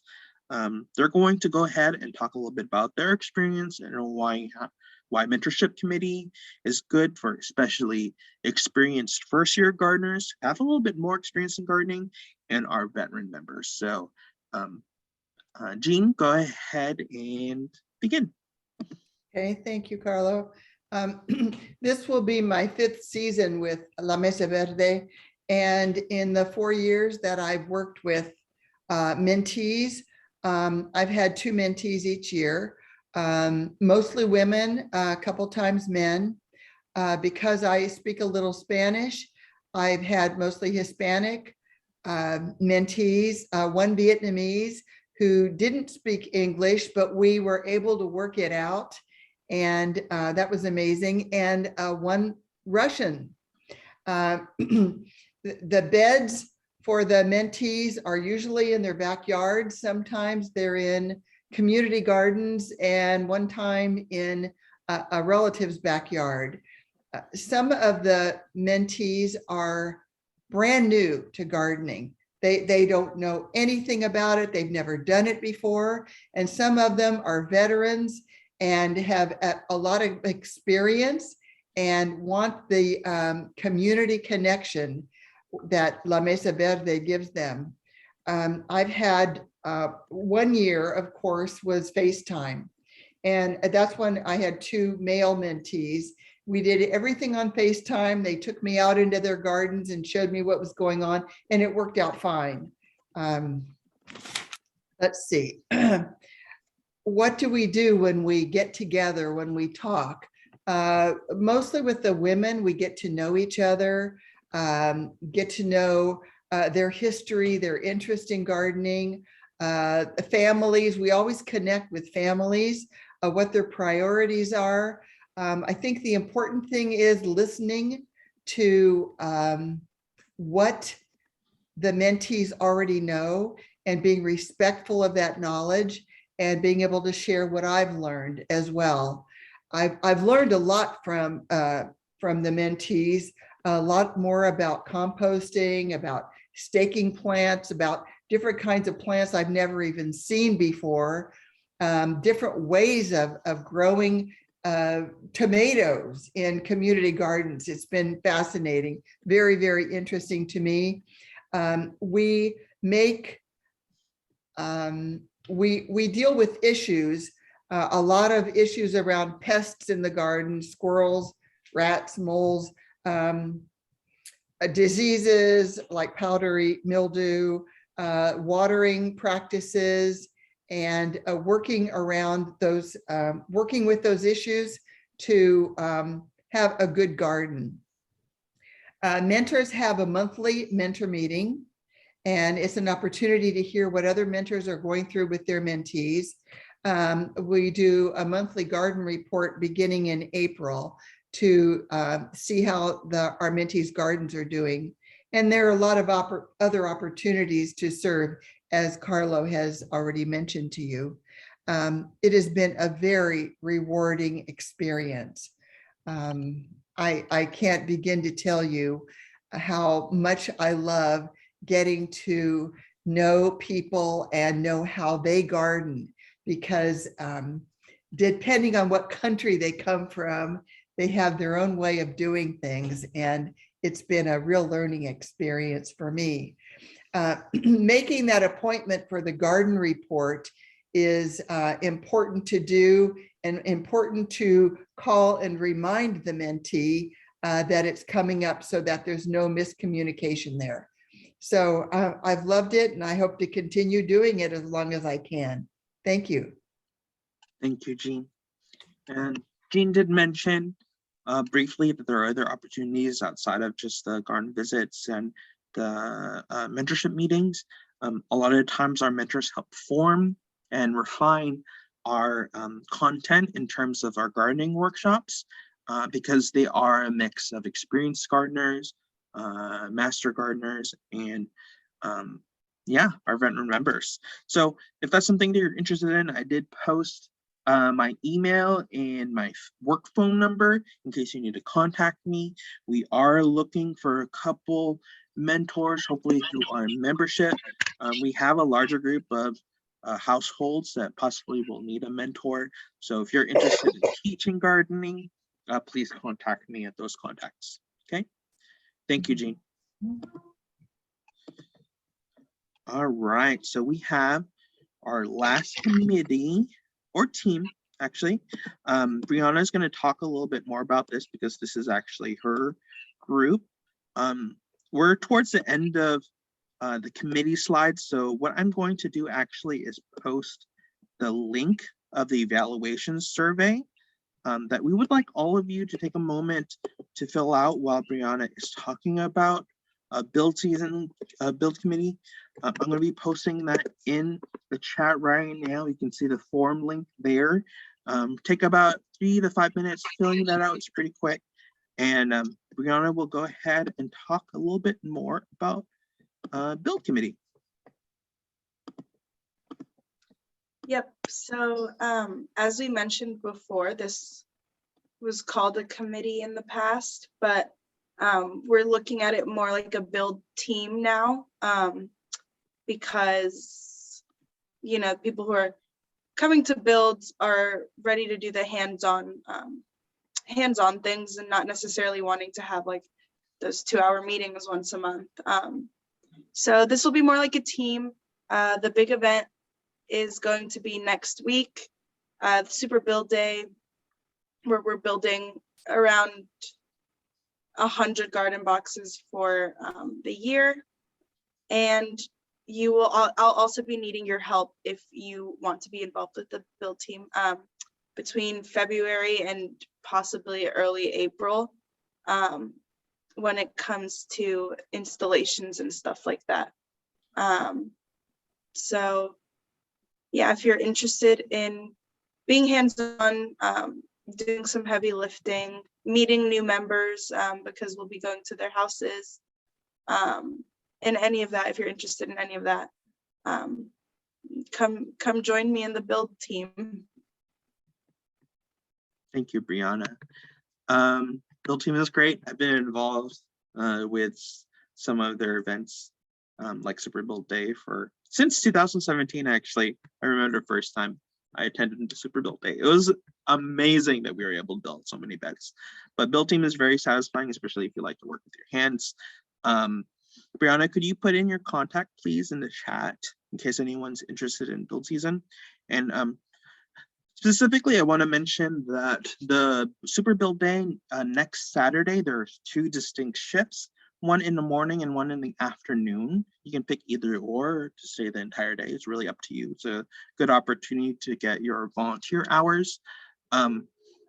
So please let us know if you're interested in doing that event. I always recommend doing it because you can really see the hands-on work that La Mesa Verde does every year. Other than that, let me think. Yeah, we're really, in the morning, we will be doing most of the building of the beds.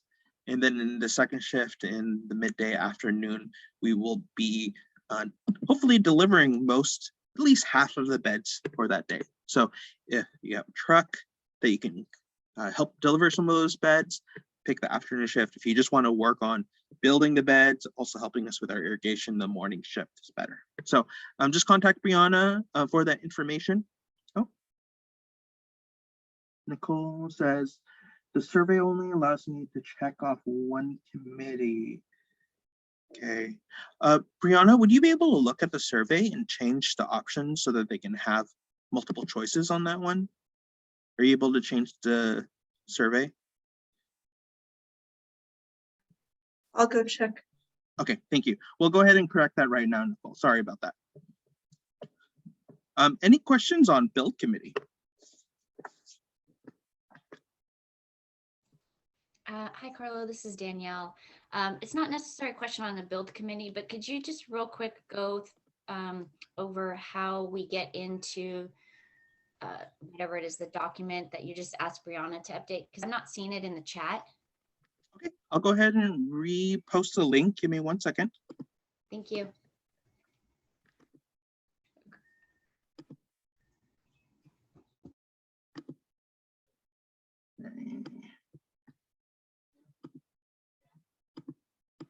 Okay, it is posted again. You can see the link. Let me know if you guys are having any access issues, but you should all be able to access this. Let me check to see how many people have finished it. Also, let me know if you have the option of checkboxes now for the committees. Yeah, there's nothing wrong with signing up with multiple committees. Typically, our first-year members join at least 1 or 2, depending on their availability and time they can spend on Mesa Verde. Remember, committee meetings are considered part of the volunteer hours, so it's a very easy way to get all your hours. Oh, perfect. Thank you. I see that in the chat that you guys are able to choose your check boxes now, depending on committees. So thank you for doing that, Brianna. And then, oh, I have a couple of questions here real quick that I should answer. Shannon's asking, where's the build happening next weekend? Our super build always happens at Sacred Heart Community Service off of First Street at Alma, near the DMV there, just a couple of blocks away. So all you have to do is meet us in the parking lot the day of. We start at 9 if you're going to do the morning shift. But you'll see us. We will be moving all the materials in the beginning of the day, bringing all the tools, setting up different stations for the beds. So if that's something that you're interested in, feel free to let us know. I think I spoke with you, Shannon, about changing your shift. So I'll follow up with you about that, okay? Nicole said she'll be in the AM shift. Perfect. All right, let me check the survey to make sure that most of us have filled it out. It looks like we have 28 people here right now. We have... Carla, this is Danielle again, sorry. I'm in the survey right now and I don't see the build committee in there. On the list? Yeah. Okay. Brianna, would you be able to add the build committee to the committee list? Just to make sure that's an option. You can put like build team instead if we're going to be doing the team definition instead. Could you please repeat in the chat the contact information for Brianna? Yeah, we can repost that. Give me 1 second.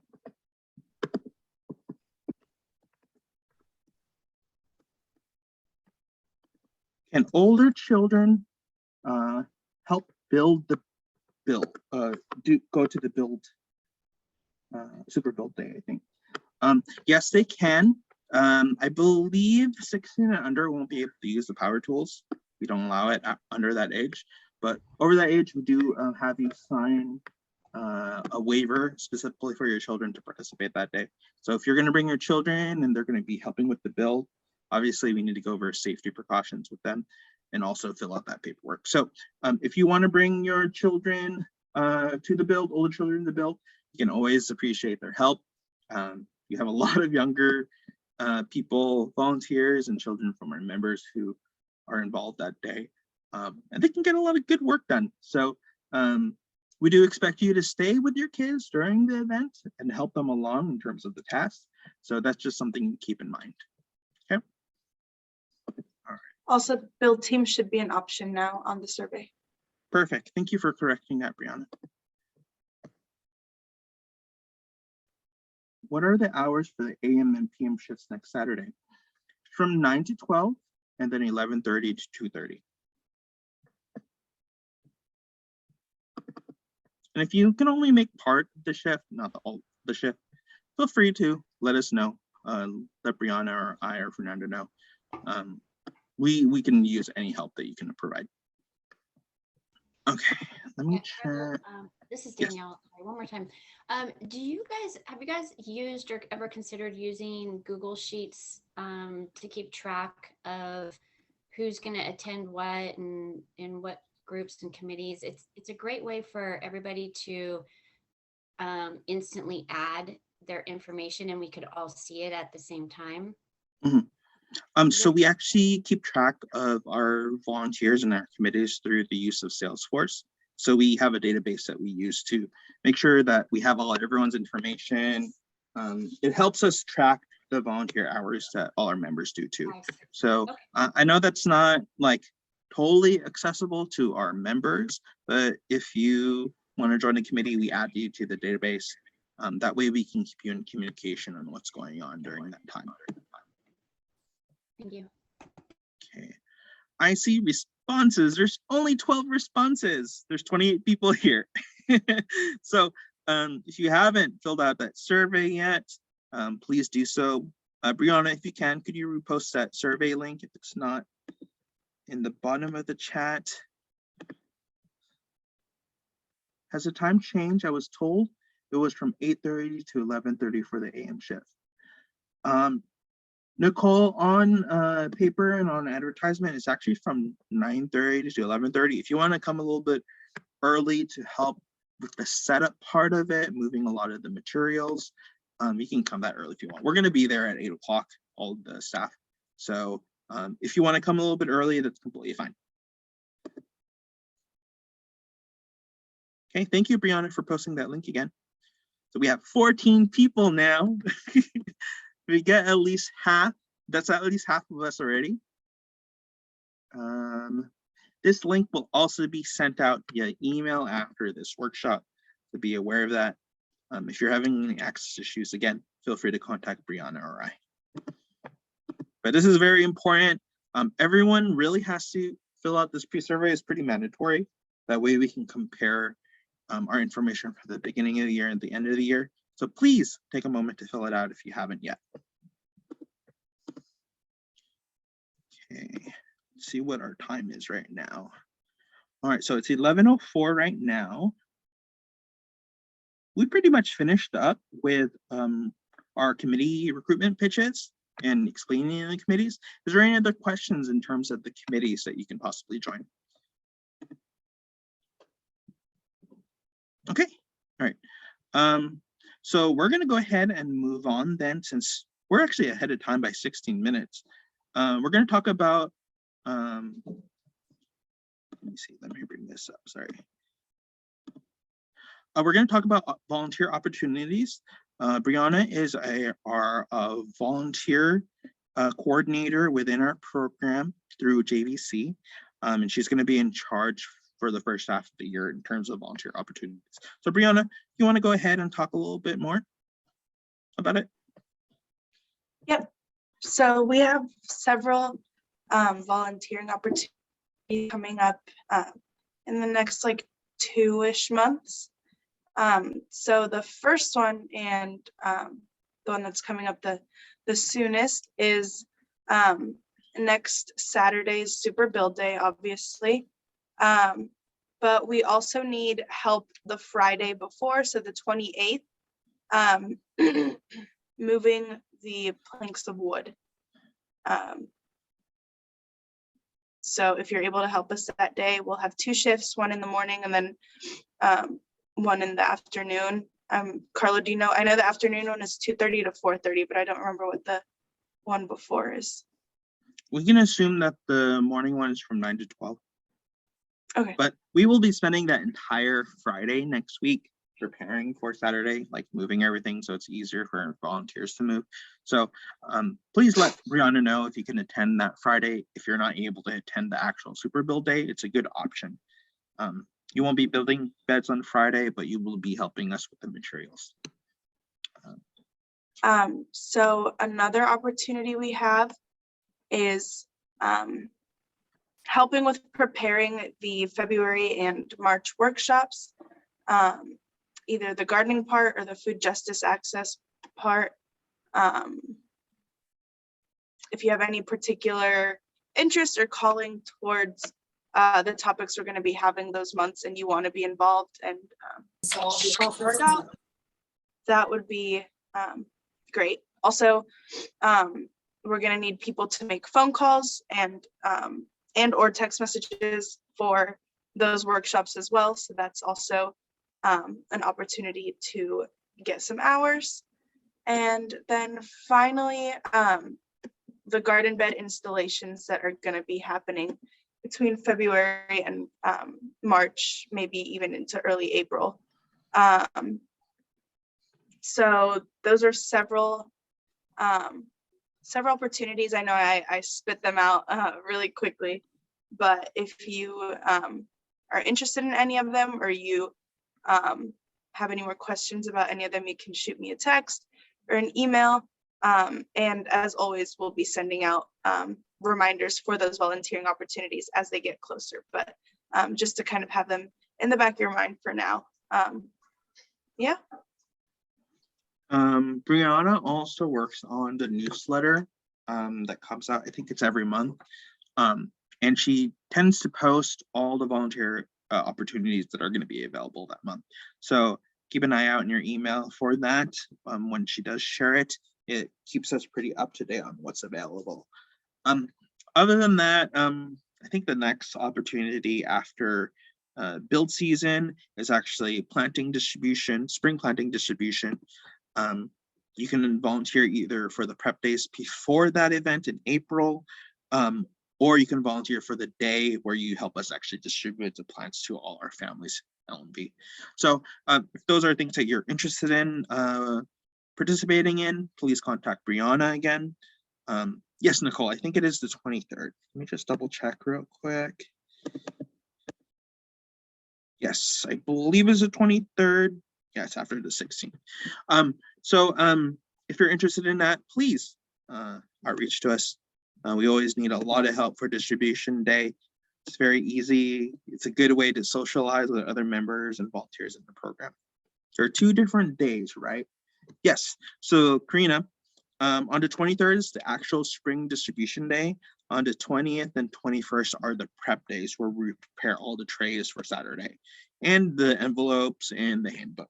So if you're interested in any of those 3 days, just contact Brianna.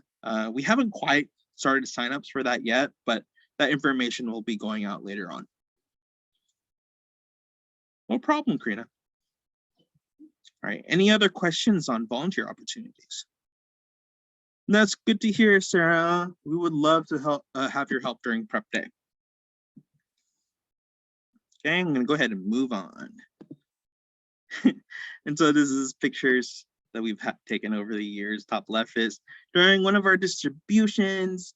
The middle top is cauliflower and cabbage that's grown in one of our gardens. On the top right is one of our gardeners with their boxes. On the bottom left is actually a bunch of sunflowers and garden beds from our community garden at Franklin Elementary.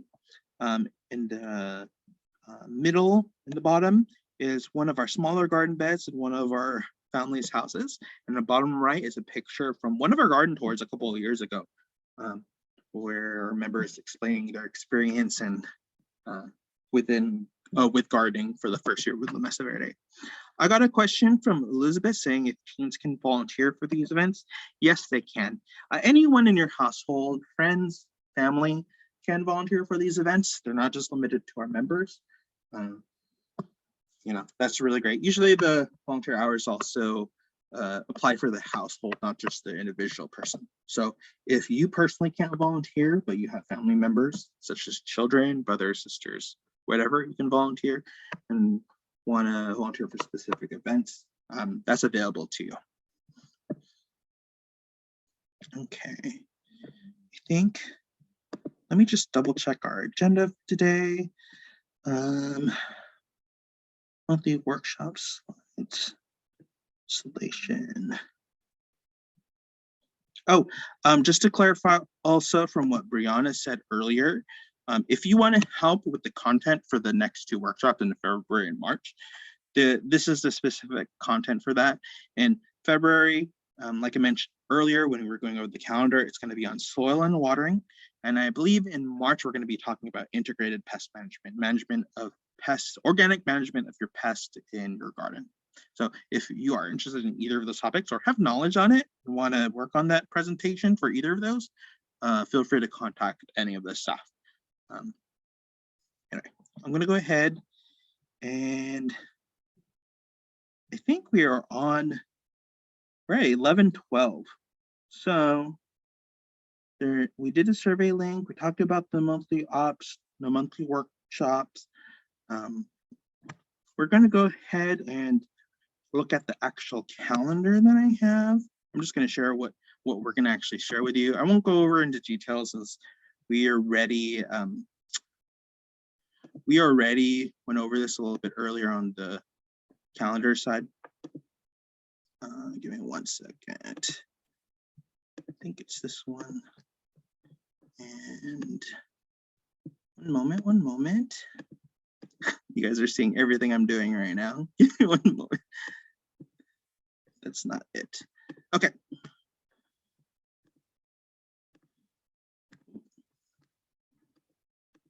Let me open this up. Sorry, give me 1 second. It's loading.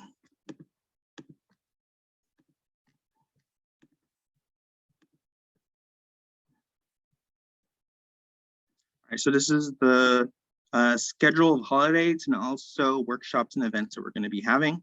It's a whole calendar here so that we can get a good idea of when everything is going to happen. We will be sending this calendar off to everyone after this meeting, probably either immediately after or the beginning of the week next week. Okay. Then let me just double check our agenda. 1 moment. I think we're really far ahead of time.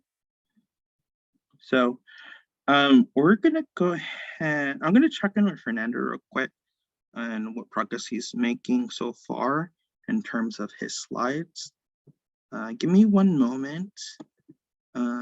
In the meantime, since we have extra time to actually talk and discuss, does anyone have any question on the content that we've covered?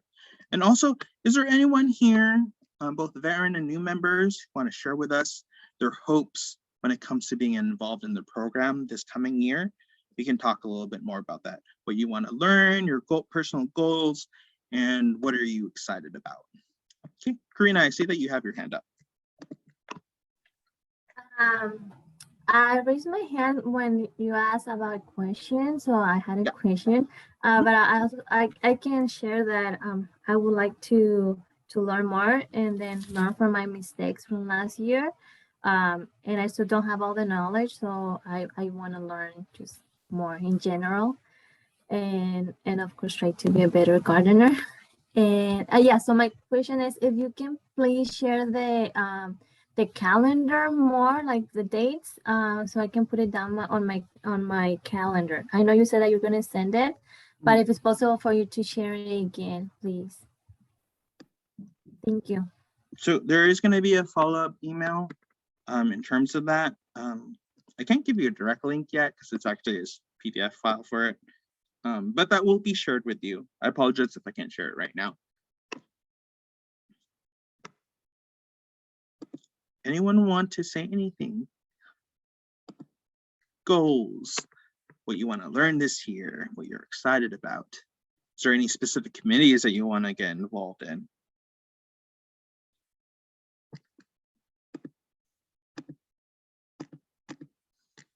Does anyone want to share what experience they have so far when it comes to gardening? Oh, go ahead, Beatrice. I see your hand. You're on mute. Okay, can you hear me now? Yes, Beatrice, go ahead. Okay, yeah, I am looking forward to learning about wild flowers that can be used for medicinal purposes. And I found one book, it's a field guide to wild flowers. And a lot of them are used like for cooking and making little herbs and stuff, or I'm wanting to get into that. Thank you, Beatrice. Hopefully, when we're talking about our California native plants workshop later in the year, we'll be talking about that. It depends on whether or not we can get an expert to present that day. But hopefully that'll be one of the topics we will be covering. Okay. Anyone else want to say something?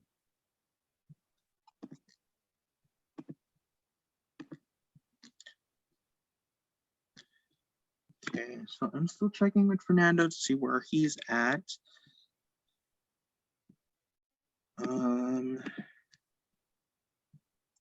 So in the calendar that I was actually sharing a little earlier, it also has details on what food justice workshops we will be covering during those days as well. Just to give you a good idea of what workshop days look like, we usually start with a welcome, an icebreaker where you can talk to other members and share details about yourself and details about gardening. And then we go into our food justice workshop, usually talking about issues within that topic. And we have different issues for every workshop that we have. That way you can get a good idea of what food justice means, what food access means, and really build up your knowledge when it comes to the issues of food access here in San Jose. So I've seen there's some stuff in the chat. So Nicole's leaving early. Bye, Nicole. It was a pleasure to see new faces. I look forward to working with all of you this year. Have a great weekend. Laura is here saying, I super appreciate having this group to work with in gardening, advocacy, and community. Thank you for sharing that. Okay, so I see Carly. Go ahead, Carly.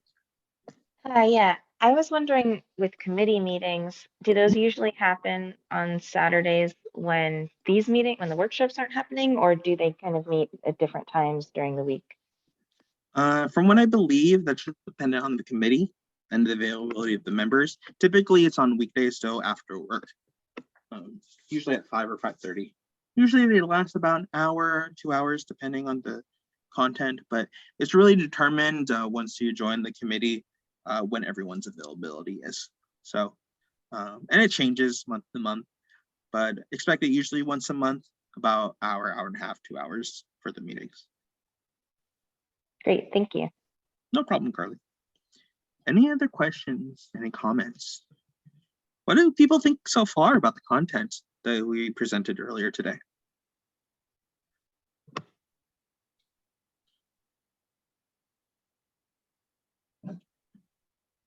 Okay, well, we're gonna go ahead and continue on. That's okay, Lateka, no worries. You're good.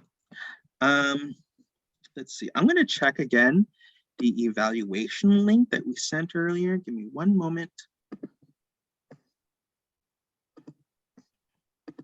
We have 21 responses. Perfect. That's a lot better. Thank y'all.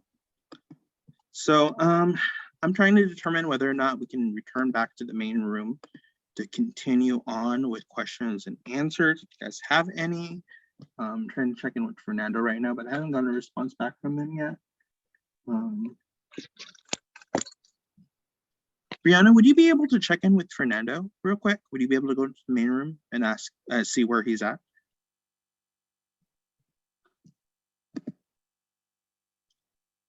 So in the meantime, because honestly, we're like 19 minutes ahead of schedule. Actually, more than that, I think. Can anyone share their experience so far in gardening before La Mesa Verde? Or even share their experience with being with La Mesa Verde for the past couple of years?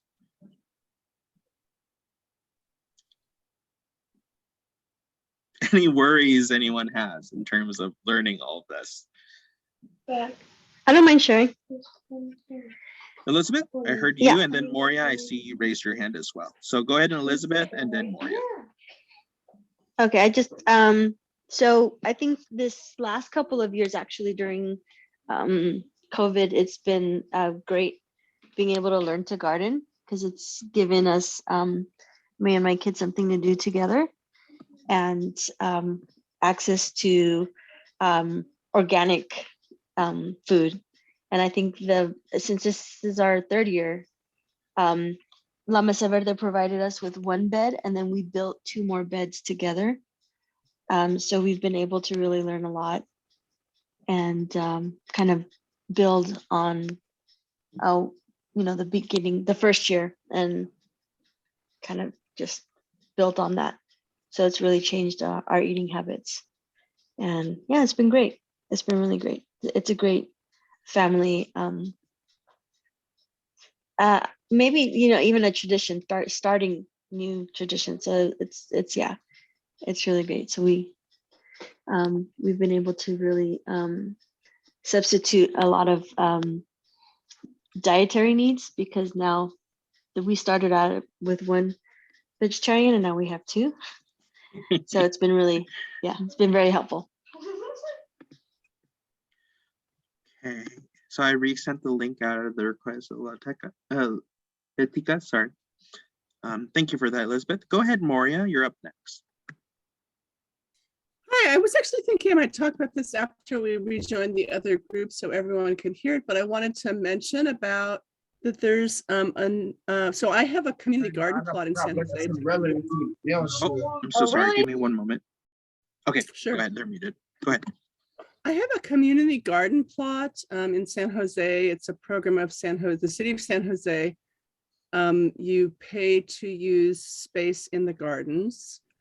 And there's a new community garden that San Jose has just started. I think you can all see that. I just put a photo of, this is a new community garden that San Jose has opened. It's on Roberts Avenue, next to the Viet Heritage Garden.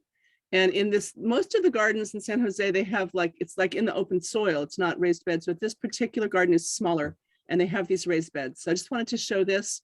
Most of the community gardens in San Jose have waiting lists. So if you want to actually get a community garden plot in San Jose, this one might have space still because it's brand new, but most of the gardens do have waiting lists. And then I also wanted to just show a picture. Hold on, let me see if I can find it. Hold on, I'm sorry.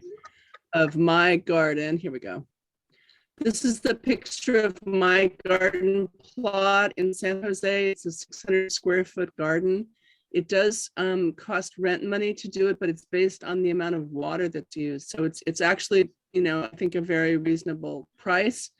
It's a little under $30 a year this year, and you pay for the whole year at once. But this is what my garden looks like at the community garden plot in San Jose. That's it. Thanks. Let me stop sharing. I can find where. There we go. Thank you, Moria.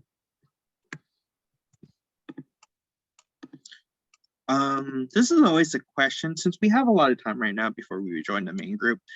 This is always a question I like to ask our new members, or even our veteran members. Does anyone here have experience with gardening before, whether they have experience, whether they learn from family? Does anyone have family that are in agriculture, farm workers, even if they practice in their home country. Does anyone want to share a little bit about that? Go ahead, Shannon.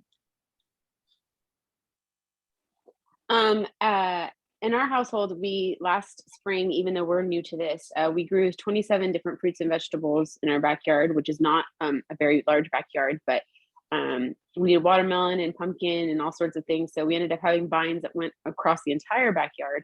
But it was really fun to eat and pick and watch everything grow, and the kids really enjoyed it. So that was really fun. So I'm looking forward to working on some pest control and that mildew. That mildew is always an issue. So anyways, excited about this year. Thank you, Shannon. Anyone else want to share?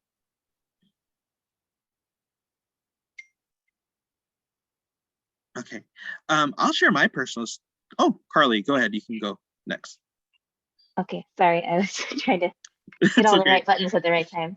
Well, I just thought the question you asked about kind of family history with agriculture was interesting, and I was also thinking back to your presentation talking about the history of food justice and land in this country. So I thought I'd share that my grandfather was a sharecropper in Texas, and my dad came along a little later, but his older siblings, like they grew up going in the summers to pick cotton to make extra money. It was like the family summer activity when school was out, was they would go pick cotton to earn extra money. And then by the time my dad came along, he was a surprise baby when my grandparents were older. But by the time my dad came along, the kind of the family had gotten to the point where my grandfather he had the first Black-owned nursery in Austin, Texas. And they had a home and they had land. And, when I was growing up visiting my grandparents, they always had like tomatoes and all kinds of, wonderful vegetables and pecan trees on their land. And that was part of the joy of being there, was being able to go out into the yard and pick food and eat it right there. So I really kind of connect to that. Growing up in San Francisco, the house I grew up in, we didn't really have space to grow food. I moved away from my parents' home, didn't really have space to grow food, tried to grow some things in my apartment, couldn't really, do much. I managed to get some cherry tomatoes, which I was not expecting, but I had like, one cherry tomato every couple of weeks I could enjoy straight off the vine.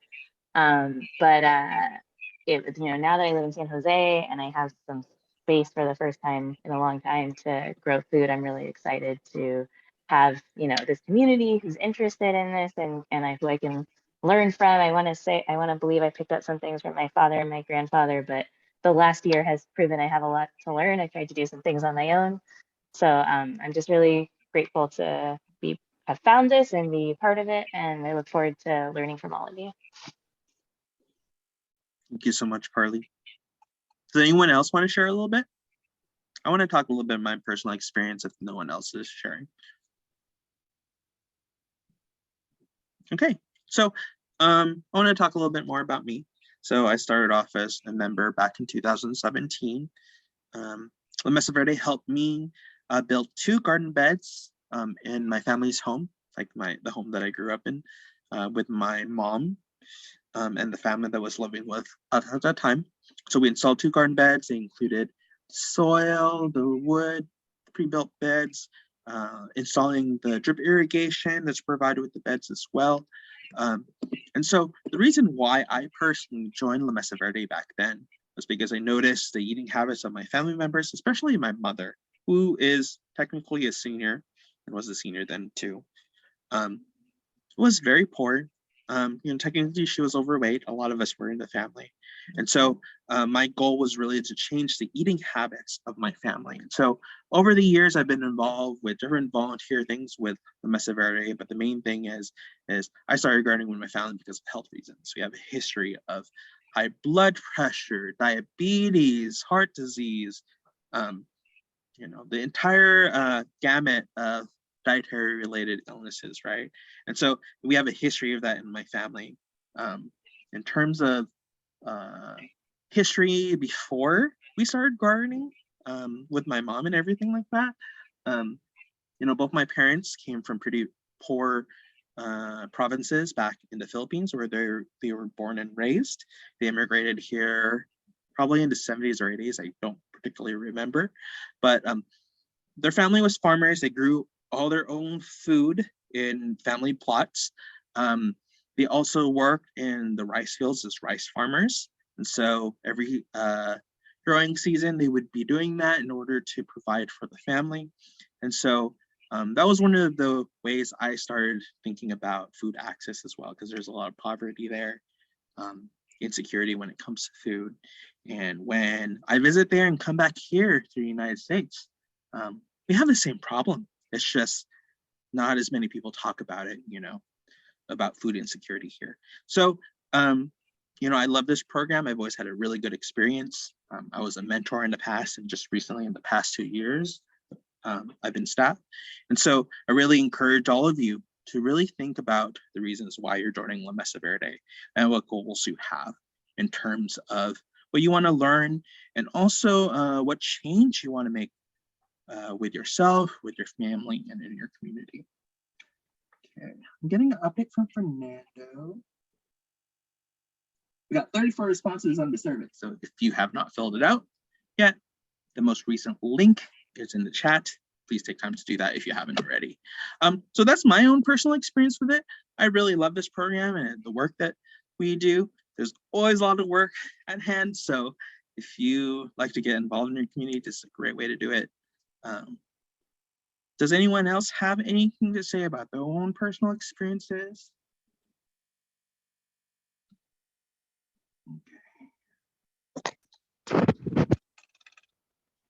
I'd like to say something.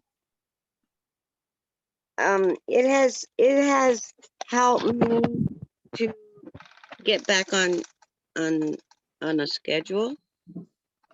I'm usually like a night person, and I would stay up late, and then I'd be tired in the daytime, and I really was in a vicious circle of doing nothing.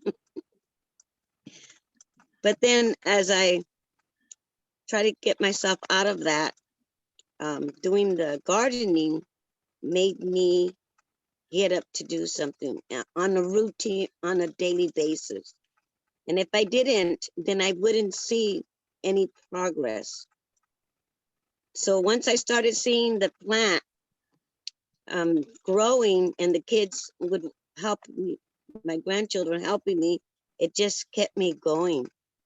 And it gave me something to look forward to. And it just really helped me mentally, physically, spiritually, be in with the plant, digging in with the dirt. And I learned that not all bugs are bad. Thank you for sharing, Beatrice. I really appreciate that. Thank you. Mm-hmm. Anyone else want to share anything? Who in this group are completely brand new to gardening? Like they have no experience whatsoever.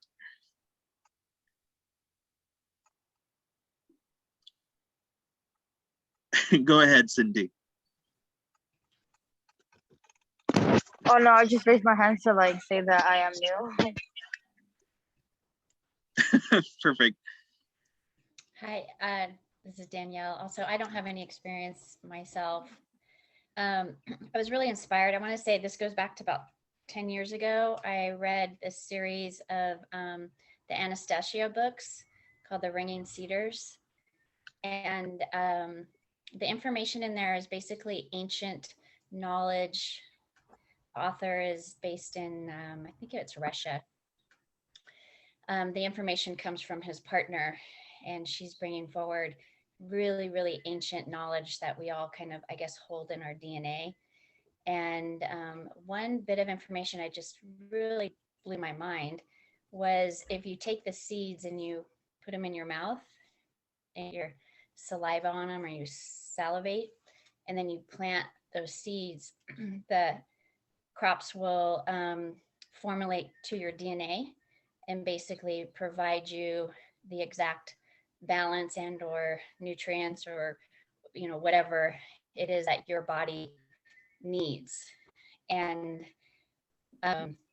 just really just kind of blew my mind in so many ways. So I'm going to try that in this program, and we'll see what comes of it. Thank you, Danielle. That was interesting, actually. I've never heard of that. We have one more comment in the chat from Nadine, I think that's how you pronounce it, I believe. She says, I'm new to gardening fruits and vegetables. I have plants, but mostly succulents. I think a lot of us have a succulent collection. So, all right. So Fernando gave us the okay to go back to the main room. It sounds like they're done talking about topics they were catching up on. And yeah, we'll go ahead and join the main room. I'm going to go ahead and close out the breakout room. I'll see you guys in the main room. En la limpieza durante la noche, entonces él es el que está teniendo mantenimiento hasta donde yo sé. Claro. De las camas. Perdón. Oye, Nancy, ¿y tú tienes tu Sí. cama en tu casa o en la escuela? Lo tengo ahí en la escuela, pero igual lo estoy haciendo en mi casa porque como te digo que nos fuimos a casa, entonces me tocó hacer mi jardincito acá en la casa. Ya, te preguntaba porque tenemos algunos miembros este año que van a necesitar espacio para tener su jardín. Entonces, es algo que queremos conversar con la escuela, a ver si podemos usar alguna de las camas. Oh, ok. Pero lo vamos a conversar más adelante. Gracias, Nancy. Perfecto. Gracias. Welcome, everyone. Welcome back. We were just talking and talking and talking. We love to speak and talk, especially me. So, Carlo, are you here or not yet? Yes, I am here. Did you have time to share about the announcement, or we're gonna do this right now? We're gonna do that together. Nice. So would you like to share the screen with the announcement? Yeah, give me one moment.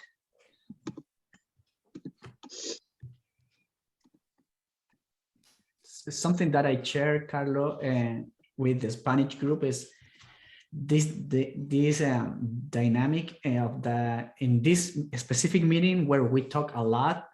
That is not what happened on the workshop. No, in the workshop we just share a few slides and then people talk. No, so don't worry about the next workshop. It's gonna be us talking.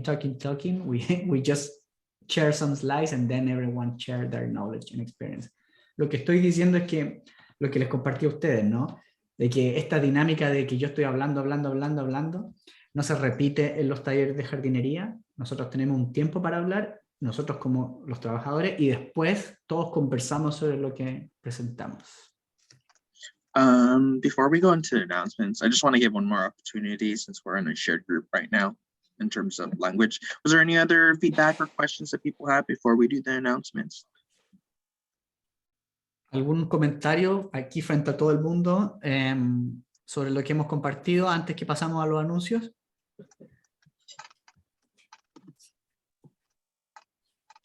See one thing in the chat.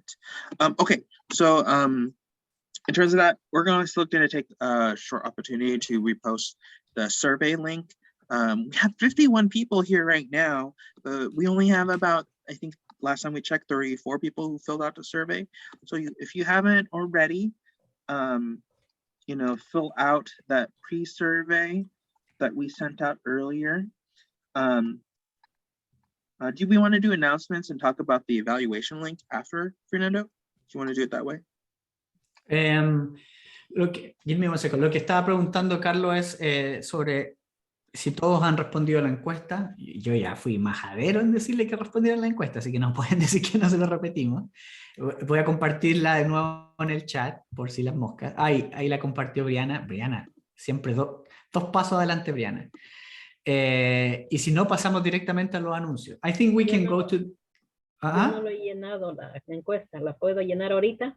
Claro, pues hay tiempo. Ok, gracias. So Irma was asking that she have support to fill out the survey, so now she's gonna do it. Perfect, thank you so much. Okay, Mr. Carlo, help us with the announcement. All right, so we have 4 announcements today in terms of stuff in the community. So Sacred Heart has a program called VITA, which is a tax preparation service. Our appointments for VITA start on January 17th. If you meet, I believe, the income requirements and need extra help when it comes to preparing and hopefully saving some money when you're paying taxes from last year, feel free to call this number 408-343-3650 or send an email to taxhelp@sacredheartcs.org. Gracias, Carlos. En Sagrado Corazón tenemos un programa que se llama VITA, que es un programa que ayuda a las personas para que puedan llenar sus formularios de los impuestos. Los impuestos son a veces muy complicados, por lo tanto tener asesoría y ayuda de personas que son expertos en impuestos es muy, muy útil, personas que van a hablar también en su idioma. Les dejo acá el número de teléfono, es el 408-343-3650 o también al correo electrónico que está ahí para pedir una hora. Por lo de la pandemia, las personas tienen que pedir una cita en un día y una hora específica para poder asistir al edificio del Sagrado Corazón y recibir el apoyo que necesitan para llenar sus impuestos. Also, Carlo, I think when we send the calendar through email to everyone, we can add this information. So everyone will have that information in their email. So, lo que estoy diciendo es cuando mandemos el correo electrónico para todos y todas con el calendario del año, vamos a agregar estos contactos, esta información, para que ustedes también las tengan ahí si es que necesitan eso. Go ahead, Carlos. All right, so we're going to talk about the Super Jardineros recruitment. So Valley Verde, which is our sister organization, who is led by actually the founder of LMV, has a home gardening program called Super Jardineros, which means Super Gardeners. It's a 3-year apprenticeship program, which provides an opportunity for some of our most dedicated gardeners to gain professional level horticultural skills, which also is a way to increase income through a small business model, all while contributing to the sustainability of their communities and organization. Valley Verde does a really good work when it comes to this. Last year, we had 2 families that got involved in this program, and they've all had really good experiences with it. And so, yeah, if you're interested, I think they go through the process of making your own greenhouses at home as well. So if you're interested in our program, let us know and we can refer you to Valley Verde. Gracias, Carlos. Valley Verde es una organización que comparte mucho con nosotros como programa. Incluso el fundador de la Mesa Verde es hoy día el fundador también de Valley Verde. Por lo tanto, él siguió su propio camino en la jardinería y hoy día está abriendo la oportunidad para personas que quieran participar en un programa que se llama Super Jardineros.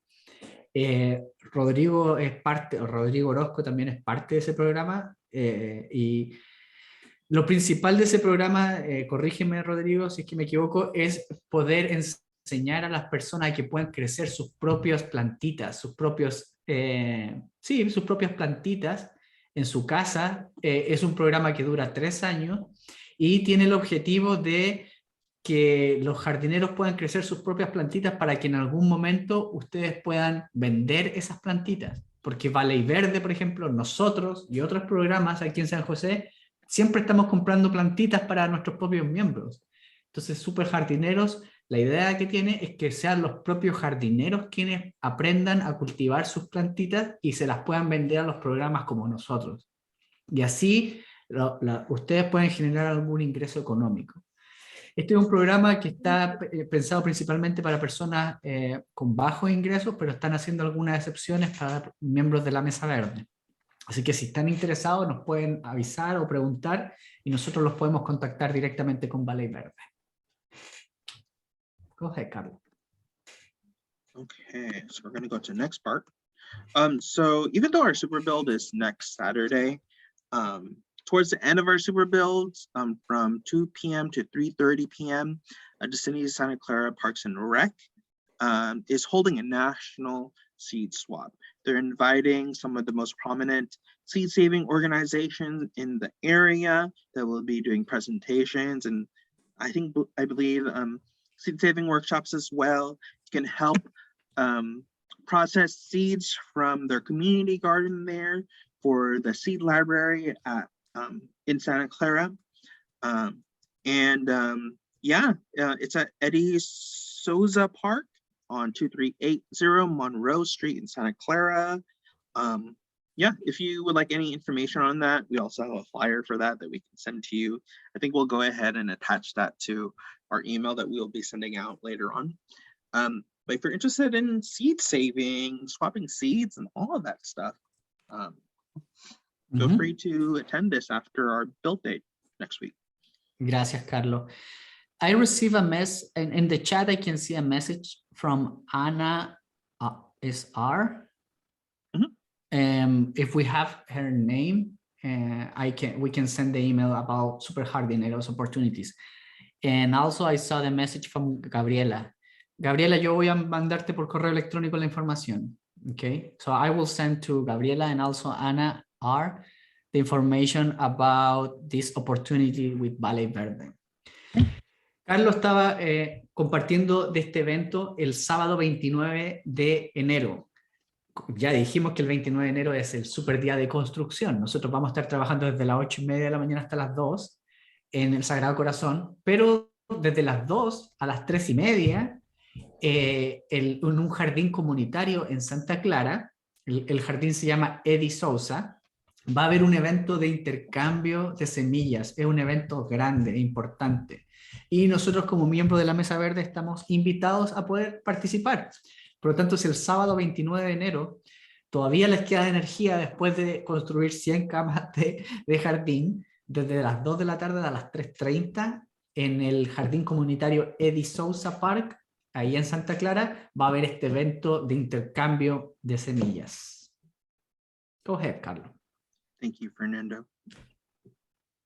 I see a comment by Mariana in the chat. Would you be able to respond to that, Fernando? Yeah, she's saying she have something to do right now, so she has to leave. Thank you, Marianne. Gracias, Mariana. All right, take care, Mariana. So we have our last announcement. So go ahead and mark your calendars. Our next workshop, which is about soil and watering of your garden, is going to be Saturday, February 12th from 9 a.m. to 12 p.m. Probably going to be online again. So it'll be accessible through Facebook and Zoom. But yeah, that'll be our first workshop, and it's one of our fundamental workshops in the beginning of the year, so you can start learning about organic gardening. So please make the effort to attend that day. We'll also be doing reminder calls before that, so you will get notification, including an email on how to join that workshop. El último anuncio es solo un recordatorio. El próximo taller de jardinería va a ser el 12 de febrero, desde las 9 de la mañana hasta las 12 de la tarde. Probablemente va a ser a través de Zoom y se va a tratar sobre la composición del suelo y el riego. Así que ya saben, guárdenlo en su agenda, 12 de febrero, desde las 9 a las 12, el taller de jardinería. Also, Veronica Luna wants the information about the Valley Verde. Perfect. Okay. All right, so we last checked our survey. We got 40 responses now on there. Thank you so much for everyone who's filled it out during this this meeting or this event. If you have the opportunity, if you haven't filled it out yet, we will be also sending this pre-survey to via email that you can fill out over the weekend. Okay. Hi, Moria, go ahead. Thanks. I had an announcement that I'd like to make, and I would love it if it could be translated into Spanish. Go ahead.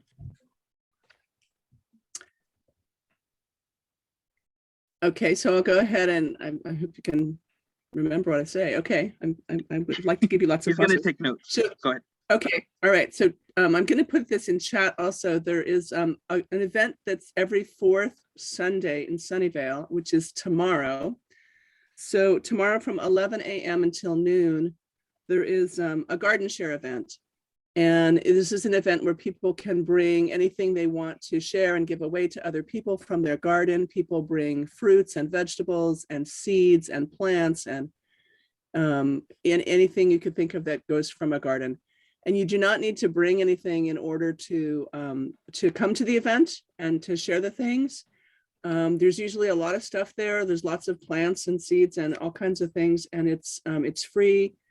And it's once a month event, but it's tomorrow. So it's a really great opportunity if you'd like to come and just see what people are doing in their gardens and maybe get some different plants to take home or something to try. That's it. Thanks very much. Thank you, Maria. El evento que Moria está invitando lo puso en el chat.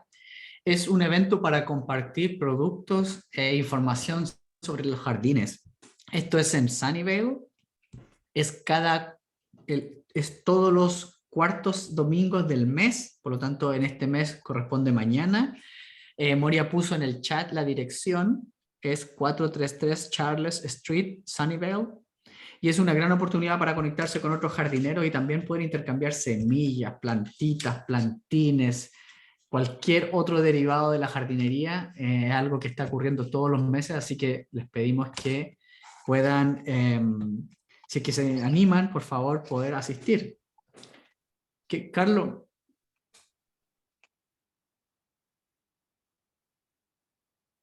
Y también, thank you, Moria. También Moria puso en el chat de que hay mucho estacionamiento libre, muy fácil de acceder y es el cuarto domingo de cada mes. Por lo tanto, esto pasa todos los santos meses. Eileen está preguntando a qué hora esto comienza y lo que yo entiendo comienza a las 9 de la mañana. I think it starts at 9 a.m. No, it's at 11 a.m. to noon. 11 a.m. And it's just for an hour. It's really great. Everybody says what they brought and then you can talk to everyone and ask them questions. Entonces lo que Moria me corrige es que es desde las 11 de la mañana hasta las 12 de la mañana. Thank you, Moria, for that correction. Carly Lowe asked for the address again. So Carly está preguntando por la dirección de nuevo. Es Charles Street Garden. It's 433 Charles Street, Sunnyvale. It's in the chat again. Any other announcement?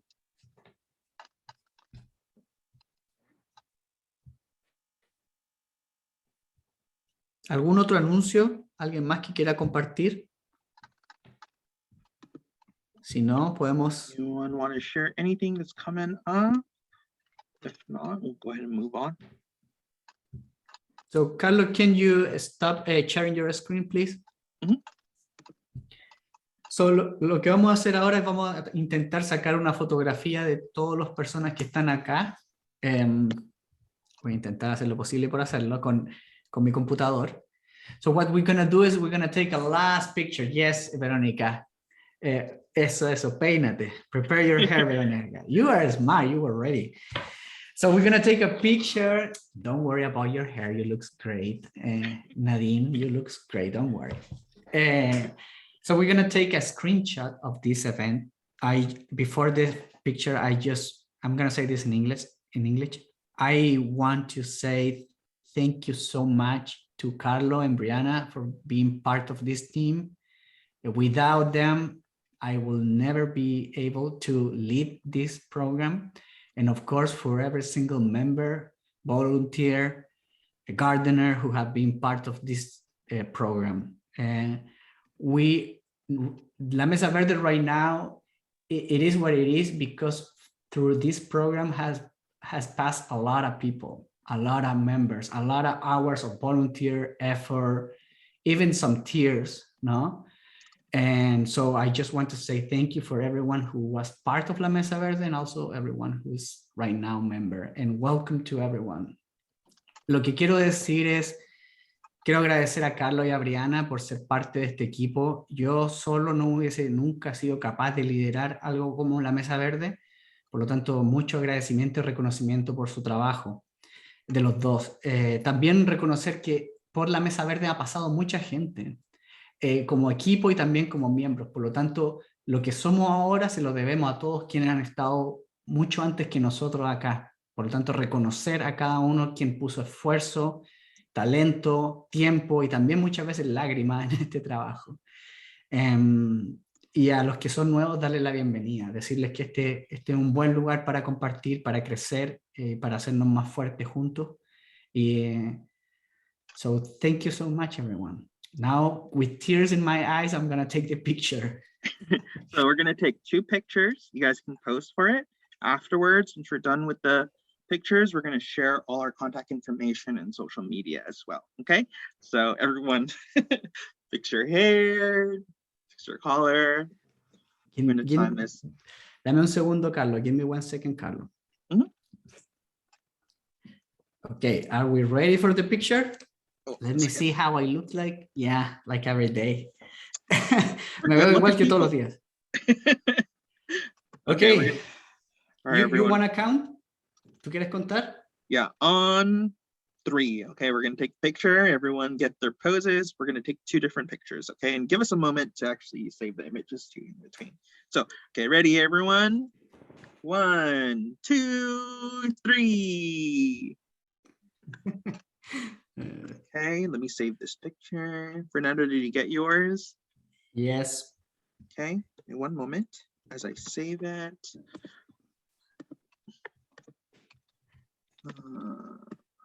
All right, we're gonna take a picture of the second page now. I'm ready. Everyone there, if you're not on camera, join in right now. It looks like half of you aren't on camera on the second page. If not, that's okay. Dale, Carlos. Let us know when you're gonna take the second one. Yeah, I'm gonna go ahead and do the countdown now, okay? Ready, everyone? On 3. 1, 2. Oh, actually, sorry. Oh, come on. Sorry. Okay, I'm gonna start again. Ready, everyone? Ready. 1, 2, and 3. Perfect. Okay, so we have all your faces. Ya tenemos todas sus caras. Muchas gracias. Now, we are ready to enjoy the weekend, ¿no? Estamos listos para disfrutar el fin de semana. All right, so I'm gonna just share our contact information real quick. If any of you need to contact us, you can contact us either by email or through phone. Just give me 1 moment to share that. So, Carlos va a compartir los contactos de todos nosotros, es decir, de Carlos, Brianna y yo, para cualquiera quien todavía no lo tenga, los pueda anotar y guardar.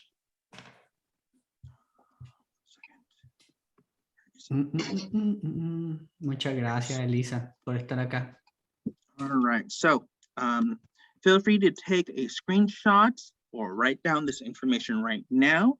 This is our main contact, mesaverde@sacredheartcs.org. That's our main email. We're also on social media on YouTube, Facebook, Instagram, and we do have a website as well. So if you use any of those, feel free to follow us, like, comment, subscribe. You know, we're pretty active, and most of our gardening content, including workshops and instructional videos, are going to be on our YouTube. And then we have Fernando's information, my information, and Brianna's. Entonces aquí está la información. Si nos quieren seguir en Facebook, Instagram, also we have TikTok. Y también tenemos YouTube. Todos los talleres como estos, después subimos el video a YouTube. Entonces también pueden ver los videos de los talleres que vamos a tener. Y también aquí está la información de nuestros contactos, nuestros nombres, correo electrónico y teléfono.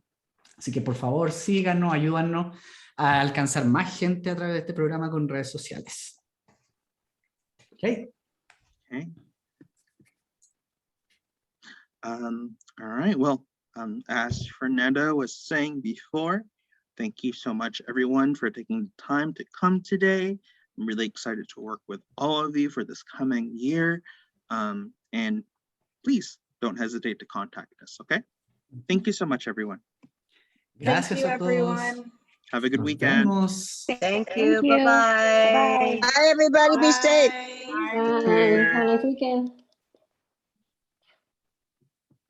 Bye. Thank you. Bye, bye, bye.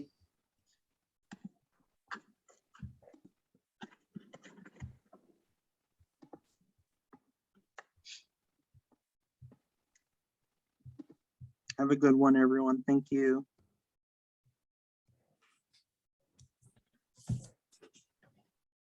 Nos vemos, que estén bien. Buen fin de semana. Cuídense, por favor, cuídense mucho. Importante Take cuidarse. care.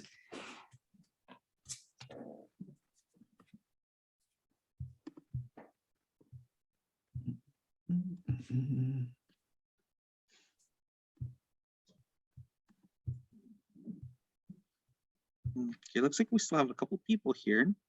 Did anyone have any questions before we close out the room? There's Okay, actually lots of people still here. There's like 12 people here. Yeah. I have two little small technical Zoom notes that might be helpful or might not be. I just want to mention them to you. One is, if you ever would like to have a picture of everyone in the room at once, I can see up to 50 people at a time. So I actually could have taken a picture of everyone for you if you wanted it. I didn't do that. And it's a screen thing. It has to do with how many pixels you have and stuff. Or how, like your graphics card, I have no idea, whatever. And then the other thing is when you're sharing screen, Zoom in the past has always made it so you can't see the people very well. They're very, very tiny. And there's a new Zoom feature now where you can be sharing screen and can get the people to be larger. It's not super obvious how to do it, but I think they just added it. When you're sharing screen, there's a little thing where you pick like how you want the people arranged. And if you pick the one that looks like graph paper, it's still small, but then there's a little corner you can drag and make it bigger so that you can actually see people while you're sharing screen, which I think is, I'm like, oh, thank goodness, because sharing screen has always been such a terrible interface. So That's true. Yeah, you're right.